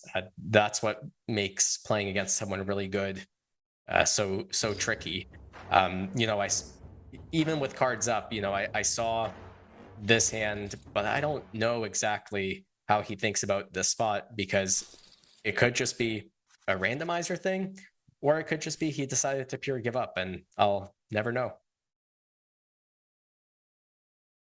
Yep, and how many players out of this field? 200 entries. I mean, I guess it's not full. There's re-entries, but I don't know. Take the 9 finalists today or whatever. Take the field in this field. What percent do you think randomize versus don't? I mean, as if you had to guess in this level of tournament. I would say more than half do it at least sometimes, and then probably a few guys do it as default. But ultimately, I think even for the players that do randomize, they are looking to get into spots or into fields or into situations where they don't have to and can make kind of like a good pure decision. Yep. And Duco gonna raise. David now the short stack with an ace-6 off, so he will be inducing here. And this is one where kind of one of the worst aces gonna shove and get the bad news, though. Could still hit a 6. He is in trouble. Needs club, hearts, 6s fast, or we will lose David as a 6 arrives. Ace queen. One of those hands I just talk about a ton. It just seems, I don't know, it just doesn't get it done often. But here we go. Can he do it on the river? No. Jack, not queen. Double David. Duco just can't quite get going. He just can't get over the hump. He did get kings to aces. Could have been out. He's in. And now he's short. And David finds a double. So again, this has been kind of one of those just back and forth, a lot of flip-flopping, a lot of chips moving around, and sort of as it stands, here we go. Rodrigo and Dom are your leaders, and the other 3 relatively short, but a lot of play left here as we see again, blind on blind, king deuce suited, 10-8 off, and we are getting ready. At 150, you're going to announce a 50 ticket winner. Over 800 on watching. Appreciate everyone. King deuce, not the board you love. 10-8 has a club and a likely path to taking this down. As it stands, I don't think Dom's going to be super thrilled, although this changes things a little. Ace on the turn, king high. Kind of like seeing a check, and now it changes things a little, but it's also with his exact hand. I don't think Dom's going to bluff that turn very often. It's just obviously not a hand with equity. Has some showdown. I think he just wants to have something worse to bluff with. Or something with a club. Just maybe went from like kind of no club, out of position, thinks he's not going to win the pot, to like, okay, king high could be good, decent turn in that respect. But yeah, not going to need to bluff there. Now he does hit the king, and a kind of nice little sneaky value bet. I mean, the 8, it's a club, blind on blind. It's a decent size. There's a king and jack out there. Is going to go for a bet, and Dom thinking. Yeah, and I like the big sizing here. I think a lot of people underestimate like how strong having this 8 high flush is. Like you have the best hand so often equity wise that it definitely supports a bigger bet size. Very easy to just have 2 cards that bluff. So you have a lot of bluffs. You have a hand with good equity. I think he picked a really good size, and I think in a lot of spots, like people pick like kind of like a dinky sizing there. And Rodrigo decided to go for, I think, a more appropriate big size. I'll say this. Dom's been very disciplined. He's gotten 3-bet a fair amount, and he's actually, every time it's been like kings, aces, kings. This time again, king 5 suited, decides not the time with the other stacks to tango. He's been pretty disciplined to not 4-bet. He had the king, queen off, decent candidates. He's sort of just gotten out of the way and been correct each time. So nice discipline from him, as he still is second with the remaining 5. And this for EE Sweet, I mean, this is a kind of almost a fist pound jam, right? Versus the chip leader, other than the ICM. But in general, I think you're going to expect to get folds. 7's obviously a big hand. considering how wide Rodrigo's going to go here, and he does cover, and he is going to participate. This is a flip. This is a big moment in the tournament. Sevens, king, queen. EE Swede has a club. Sevens do too. King, queen needs help fast. Going to need a club, king or queen on the river, and it is paint. But is that a jack? It looks like a jack. Oh, the king. Nope, it's a king. You're going to see some more poker. We're gonna see some more. That felt like a jack to me. I didn't see that. That was a sneaky king on the turn. That felt like a J, but bang, 5.5. We got ourselves a new game. We got another double, another moment, and EE Swede is in position for the repeat. Yeah, such a big swing, not just for him, but for Duco and David especially. Just not getting the ladder, and now just in an awkward spot, waiting each other out. Wow, look at this. Suited ace, ace jack, pair. This is a lot of hand. Duco, too much hand to not play correct, but also the fold equity doesn't think a lot there. But he's what's he got 10 blinds exactly. I mean, this is call. Wow. Interesting. That is interesting. And David, I mean, closing the action with fours has to love just completing, right? Yeah, I think David for sure just completes and set mines. Duco's flat, interesting. I think Rodrigo's flat, kind of standard. You know, he could consider a 3-bet, but I think he just wants something with a little bit better blockers, but also worse post-flop playability. You know, something like an ace-10 off, let's say, would be a better candidate to 3-bet with than ace-8 suited. This hand, we've had a little everything. So sevens were in the lead. Would have maybe got called right by ace-jack if he jammed, and then would have been heads up. Now, as it stands, ace-jack open-ended, sevens open-ended. Ace-8 has the best hand. Fours are just out of the party pretty much here, needing a 4 on the river. But everyone's got a little something.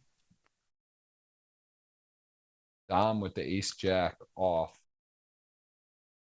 As a key card, it's a rainbow board, 4-way, we'll check, ace-8 checks, and hello, sevens gets a miracle run out in that scenario to get to showdown. I guess, again, he could have doubled, right, if he'd shoved, but he's still going to win some decent chips here.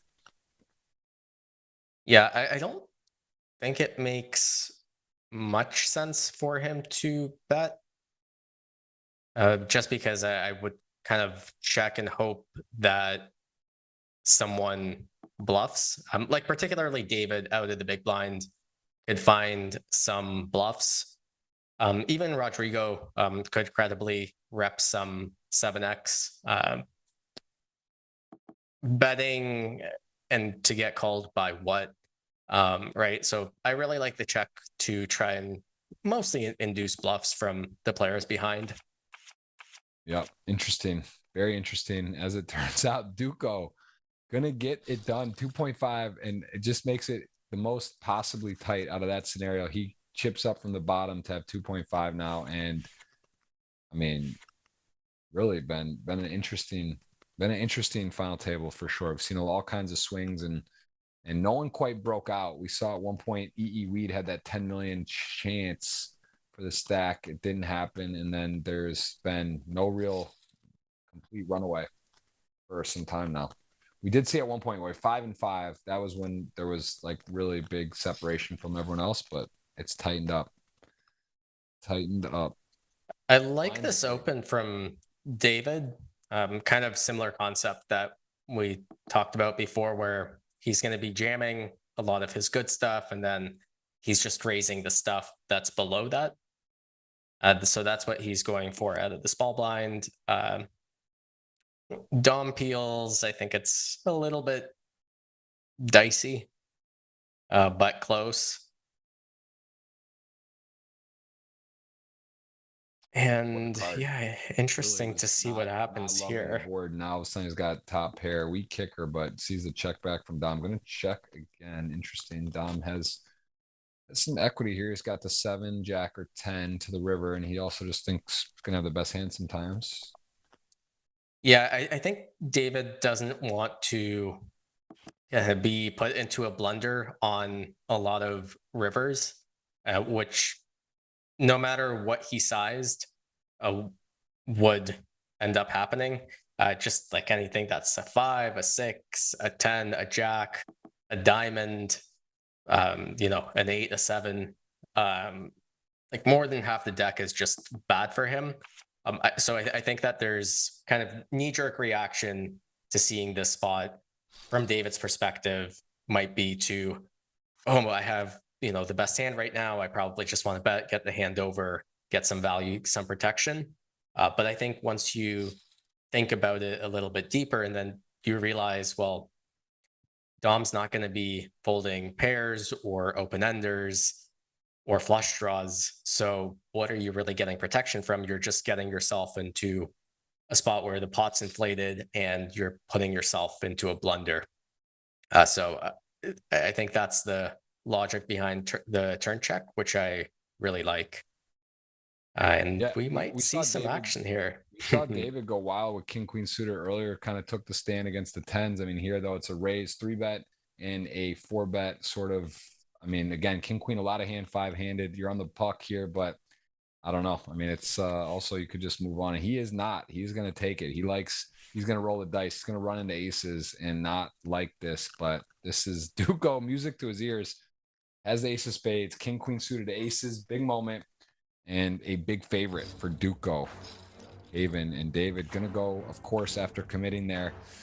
Can he get some sweat? Can he get a little bit of action? Needs some spades quick. Runner's been announced not to be. Aces clean and a big moment. David down to a short stack. Is that too much, or do you don't blame him there? I mean, it's again against EE Weeds opening and Duco goes. I mean, is it mandatory or no? Mandatory, no, but I definitely get the play. So these sorts of spots, they're very, very swingy in terms of what your opponent's frequencies are for a play to be potentially really good. Like if Duco's over bluffing, it doesn't even have to be by that much. King Queen suited is going to make quite a lot of money by 4-betting there. A lot of Duco's bluffs are going to come from ace-x, so it's actually kind of nice, you know, unblocking that. And 6 outs here. Sorry to interrupt you with the river, or else we're going to move all along. And hello, no one really wants to go home. All right. That's the theme today. We got such a crew, tight-knit group. Everyone wants to see everyone succeed, and we are down to the still 5-handed play. And David, don't count him out. The Oracle, been on the show, been a guest, 5-time winner, number 3 on the all-time GGMillion list, looking to add to that. Duco hovering at 11, so he is fighting to get on that top 10 list. And then we got every storyline. Dom going for a first-time title, EE going for back-to-back, Rodrigo just repping Brazil, hanging in, going for his 4th title. Duco has 4 titles, and David with 5. So all to play for. You pick it. It's going to be exciting. 5 more thumbs up from the audience. We're going to announce that $50 ticket. We got 900 on. Appreciate you being here, Jeff Gross, alongside Daniel Dvoress. GTO Lab, give it a check, give it a follow, get on YouTube, get on their website, get in there, free roll. I guess not free roll, but free, sort of a free roll. It's worth money in my opinion. You got the big webinar. You're going to do a review of this, pick some hands, talk it out, 3 p.m. Eastern tomorrow. That's on GTO Lab YouTube. So appreciate that. And we are going to be, I don't know, which hands, any hands stand out? How many hands do you think you guys get to cover? Some interesting ones today. Yeah, I think we'll take a look at probably this King Queen hand that just happened. That just interests me personally. Look at some other, you know, we were talking about kind of the strategy of like using these small 3-bets, using these click 4-bets. I think talking about some spots like that conceptually we can talk some strategy about, but also kind of relate to what we're talking about on stream. And probably look at 1 or 2 interesting post-flop spots as well.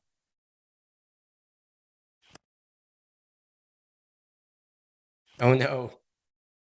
Wow. Ace-5 suited. Big, got all the stuff there. That is saying GG had a chance for the boat, but that is going to be Duco knocking out David. He was battling today. He put it in. He put in, was playing to win. He is going to go out in 5th as you see the remaining 4, 6.4 to 4.6. So tight. Good game to David.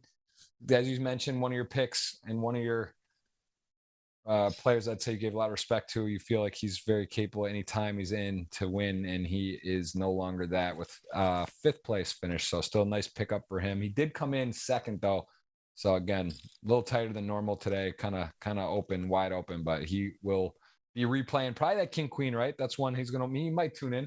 He's at the top, one of the world-class players. You may want to get a second opinion on that and look at that. But again, gonna get folded sometimes, gonna do fine against that 3-bet range sometimes when he does get it in, and he ran into the aces. So that was a tough bet on the turn in 5th place today.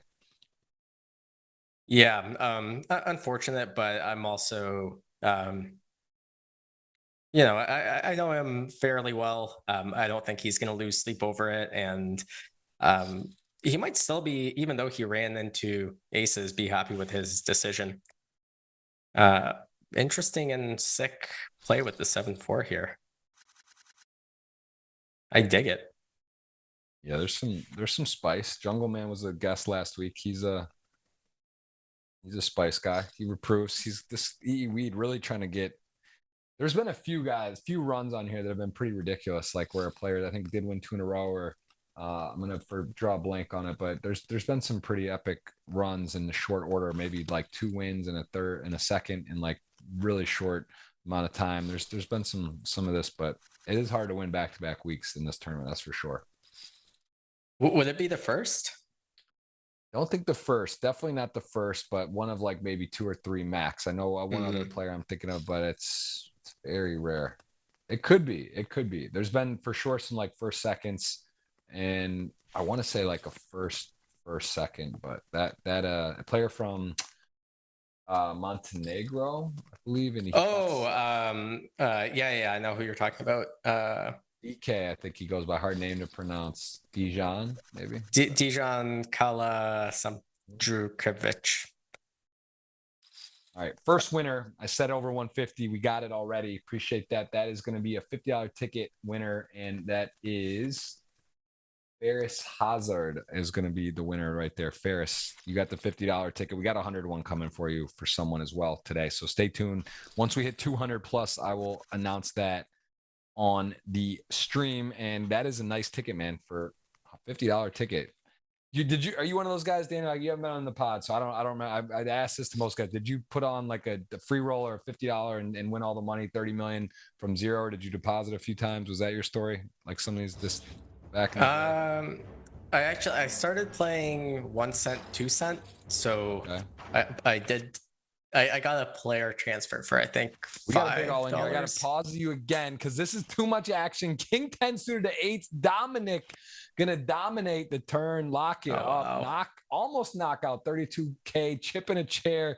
The Brazilian goes down. My picks consolidate. Dinner is on the line. It's basically Duke versus Dom for our wager. It's gonna be Rodrigo with the 7 deuce off, little insult to injury on his last crumbs there with the worst hand in poker. See if he can do an 11K spin up. He's dominated. I mean, he's got literally everything against him. 7 deuce for 7-10 suited. Yeah, and he's gonna go 3-way here for sure. Needs help. Send a deuce. Send the ducks. Any Brazilian, the ducks. I don't know how to say. I know peixe is fish. Duck. Oh, pato. Send the patos. Pato for the Brazilians out there. Any Brazilians in the chat, would be time for energy, as he is going to need that duck as the cards are on their back. Dom with around 10 mil looking to deliver the blow to put us on the podium. And there is the river. It is a 9. That is a shot. Wow. Okay.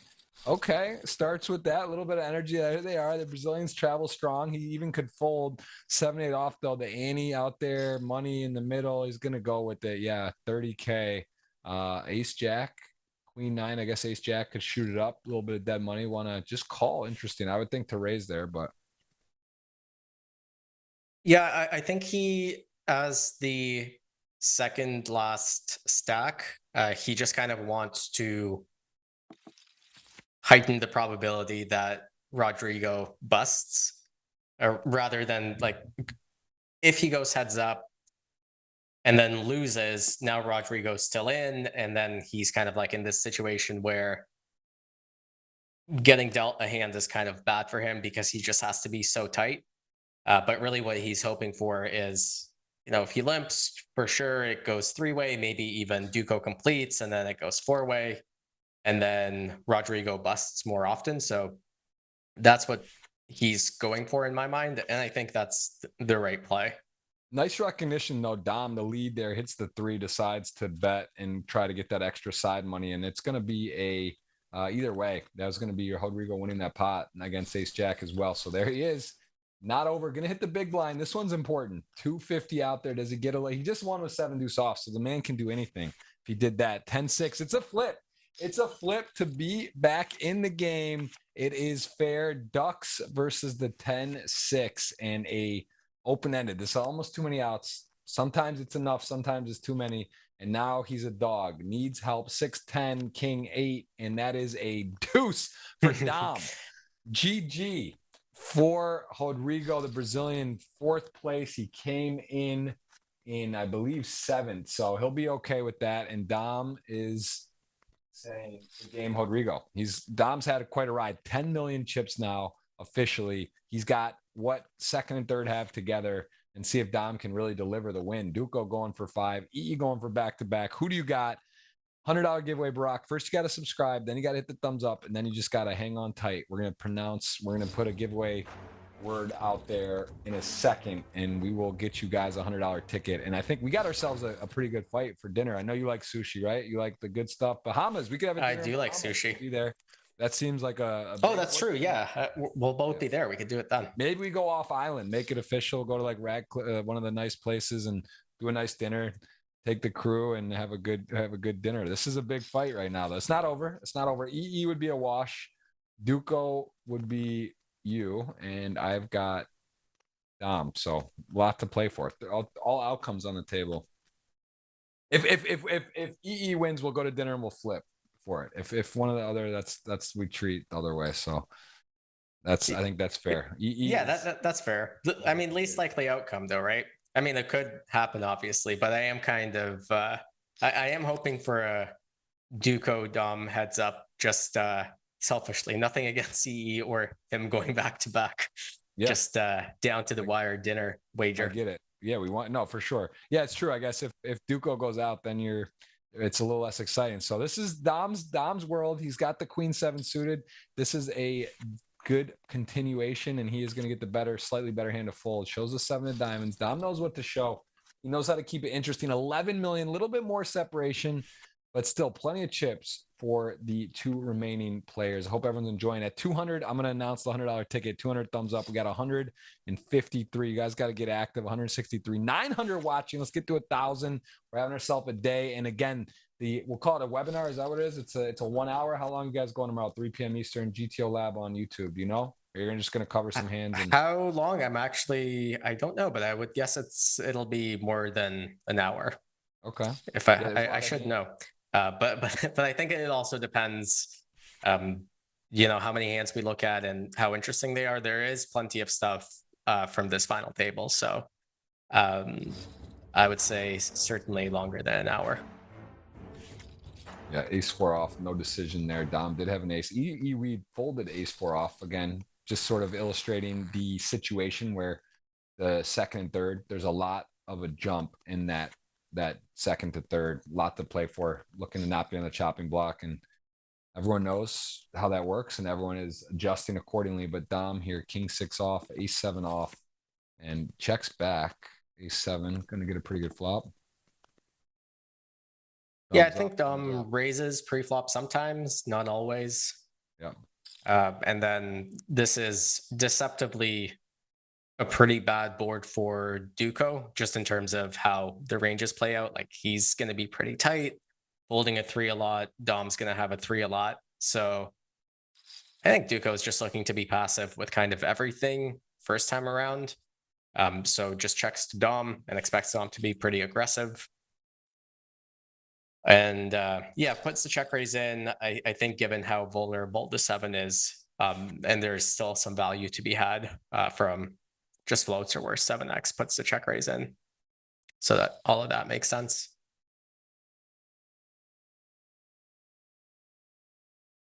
Yeah, well, king 4 going to come in raising, and 8-10 suited. Nice hand to complete to call the raise, I should say, as king 4 is in the lead and gonna just kind of whiff for 8-10 suited, and Dom will come out betting and pretty comfortably pick it up and extend. And yeah, now great board for Dom. In distant third.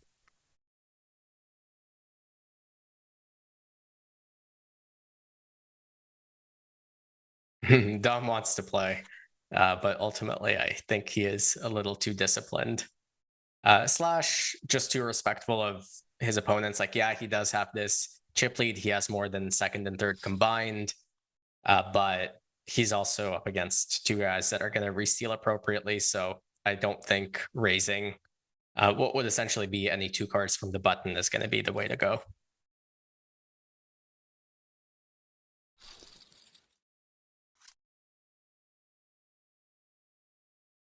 Okay. I would think that we see a flop here. Yeah, it's hard to know exactly what Dom will do, but I think that this is the sort of hand that, you know, if he jams, he doesn't really get called by worse, doesn't really get better to fold, has a hand that dominates a lot of the opens, you know, keeps the opening range wide, obviously, has good post-flop playability. And I think if we had to pick some like suited aces that Dom would look to jam out of the big blind, they would all be either like strictly better, like for value, or worse than ace eight. And ace eight's just a little too middling. 200 thumbs up. We get the ticket. $100. I'm gonna put the keyword. Actually, I forgot that. We're gonna do. We did GG. I actually put labs. It should be. It should be. Let's do it this way. WSOP GG GTO lab, not labs. Correct. GTO lab. Yeah. There we go. Got that. I threw the S, but you know, you guys got a good crew. We'll throw S there. This time it's just WSOP GG GTO lab, and then insert your GGPoker username. That's $100 ticket coming up. That's 100. That's a nice one. That's a nice one. So you ran it up. You were playing the micros and just took it all the way up. What year did you start? Were you like 04 in that category time? Same sort of time? No. I was late to the party. I missed that boom. Really only started playing like 2000. I want to say like 2008, 2009. Yeah, around there. I wish I had started earlier. Where were you? Where'd you grow up playing? In Toronto. Okay. Yeah, it's crazy. It's crazy that time flies. It's been 20 years. I've been. It's oh wait. So how'd you get into it? Did you see friends or you saw on TV? What was your first experience? I mean, I first learned poker like in like last year of high school. I want to say just people were playing in the cafeteria, and then yeah, I dabbled online like a little bit, like a year or two later, but really didn't start playing more seriously until I went to university, and I was like, oh, you gotta pay for school, right? I need to I need to make some money, and yeah, that's when I have really started putting more and more hours in. Yeah, it's man. So micros 2008. Yeah, it's I'm trying to think back then. That was like the full tilt was the most popular. Which site were you playing on then? Stars too? I played on Stars almost exclusively for the first few years. I mean, I played on full tilt too.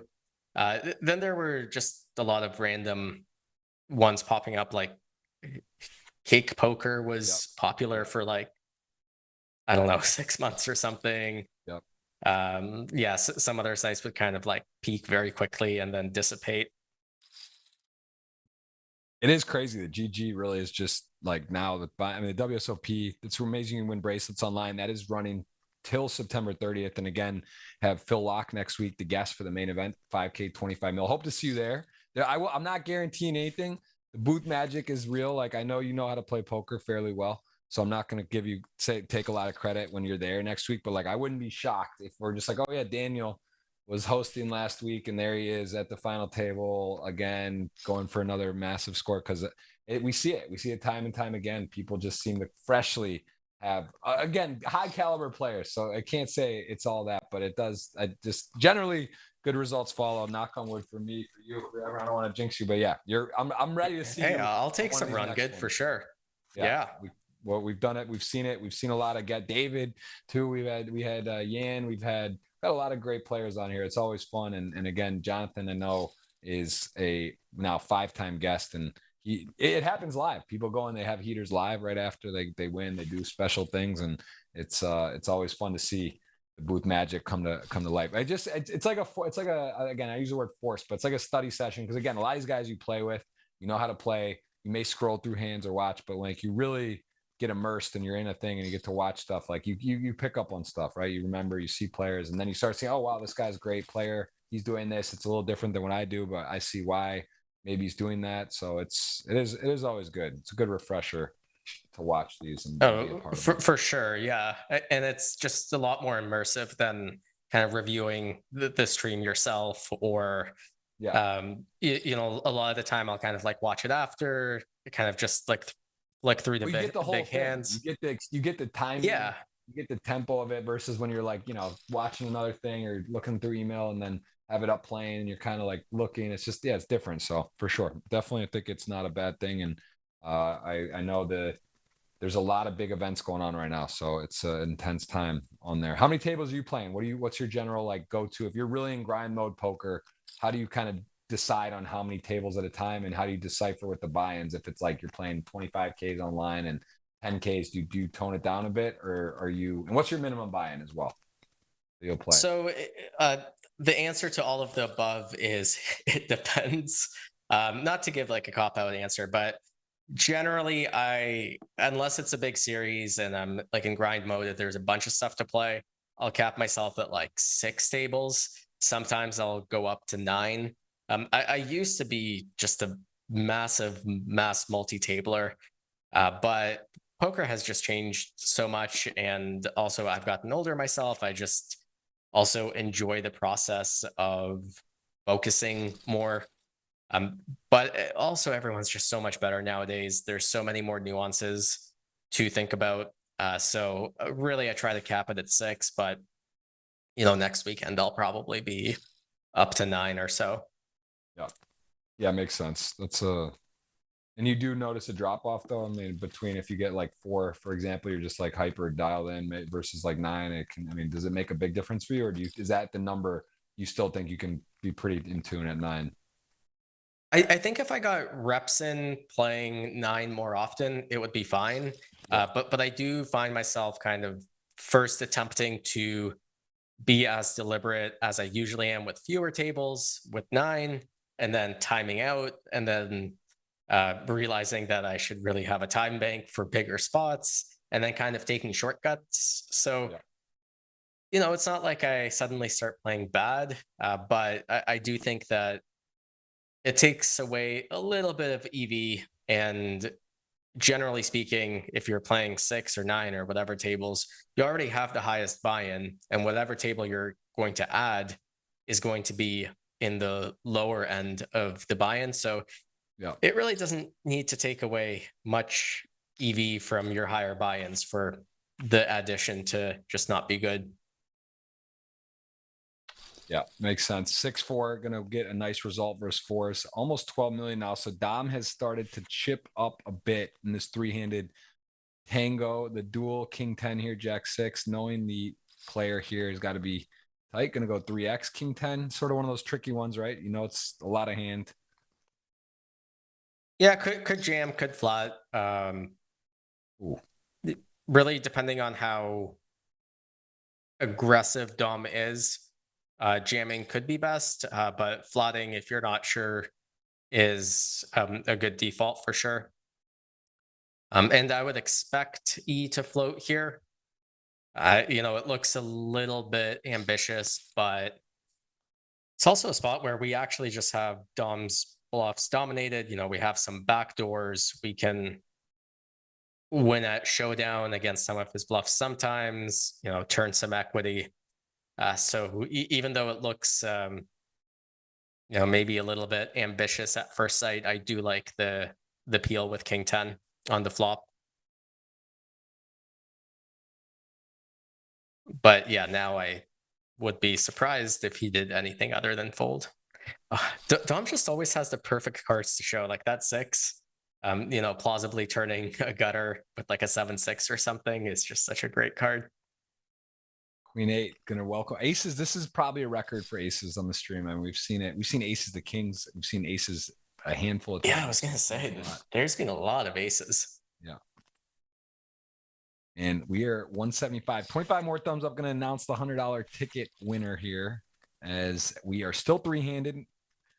800 watching. Appreciate everyone coming on. I know there's just so much. There's a lot of action online right now. There's just some of the biggest tournaments. The WSOP. GG's got crazy stuff happening. Crazy events. Crazy stuff. I was debating to go play. I miss streaming. I do miss it. This is the time to do it. It's just almost off. Like it's just like it's a bit off, the timing. It's like if it was 1 month earlier, I'd be in Brazil, could do this summer and be there. But now it's like school for the kids, and I do miss. I miss. You miss the grind.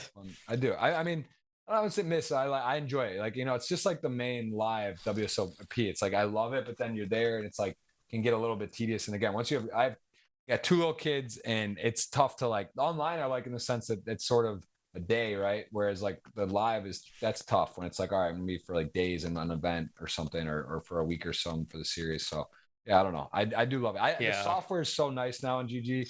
The streaming, the technology's gotten great in general for Twitch and YouTube. And yeah, I would say I kind of miss that. I do miss it. I mean, I would love to throw up a stream and just talk or even join you guys or do stuff like that I can do from my house, but it's just hard, right? Like you can't, the fact that I can't play GG here is it's frustrating, right? It's just crazy. Like thinking back to before Black Friday, how we could play wherever. It's like just kind of wild. Like I would never expect, I would have got picked off for everything. Like thinking today, right? We're talking 2011 April, like 13 years later, you told me you couldn't play poker in the US. I would have thought there's zero chance, right? Like this now, like fantasy, DraftKings, FanDuel, Prize Picks, like whatever, right? Splash, survivor pools, and you can sports bet, but you can't play poker. Like I would have never imagined that. I would never have imagined that in a million years. Yeah, tough for you guys. And having to leave your country. Michigan, you can now. Some states are adding, but even then, it's shared liquidity. It's liquidity within the state, so it's not open pool. And wow, this is a hand. This is big. 8s is a call. Dom gets caught with the cookie jar here. Needs runners.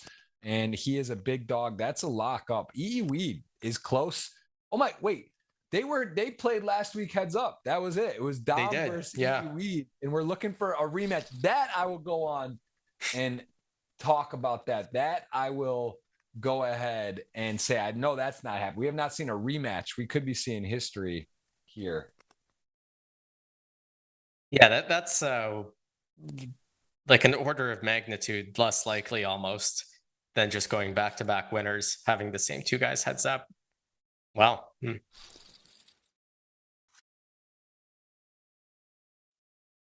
Yeah, that didn't even cross my mind until just that second. I mean, if he wins this flip, which I'm assuming is just going to go in and they're going to flip, then we are going to see exactly that. Whoa.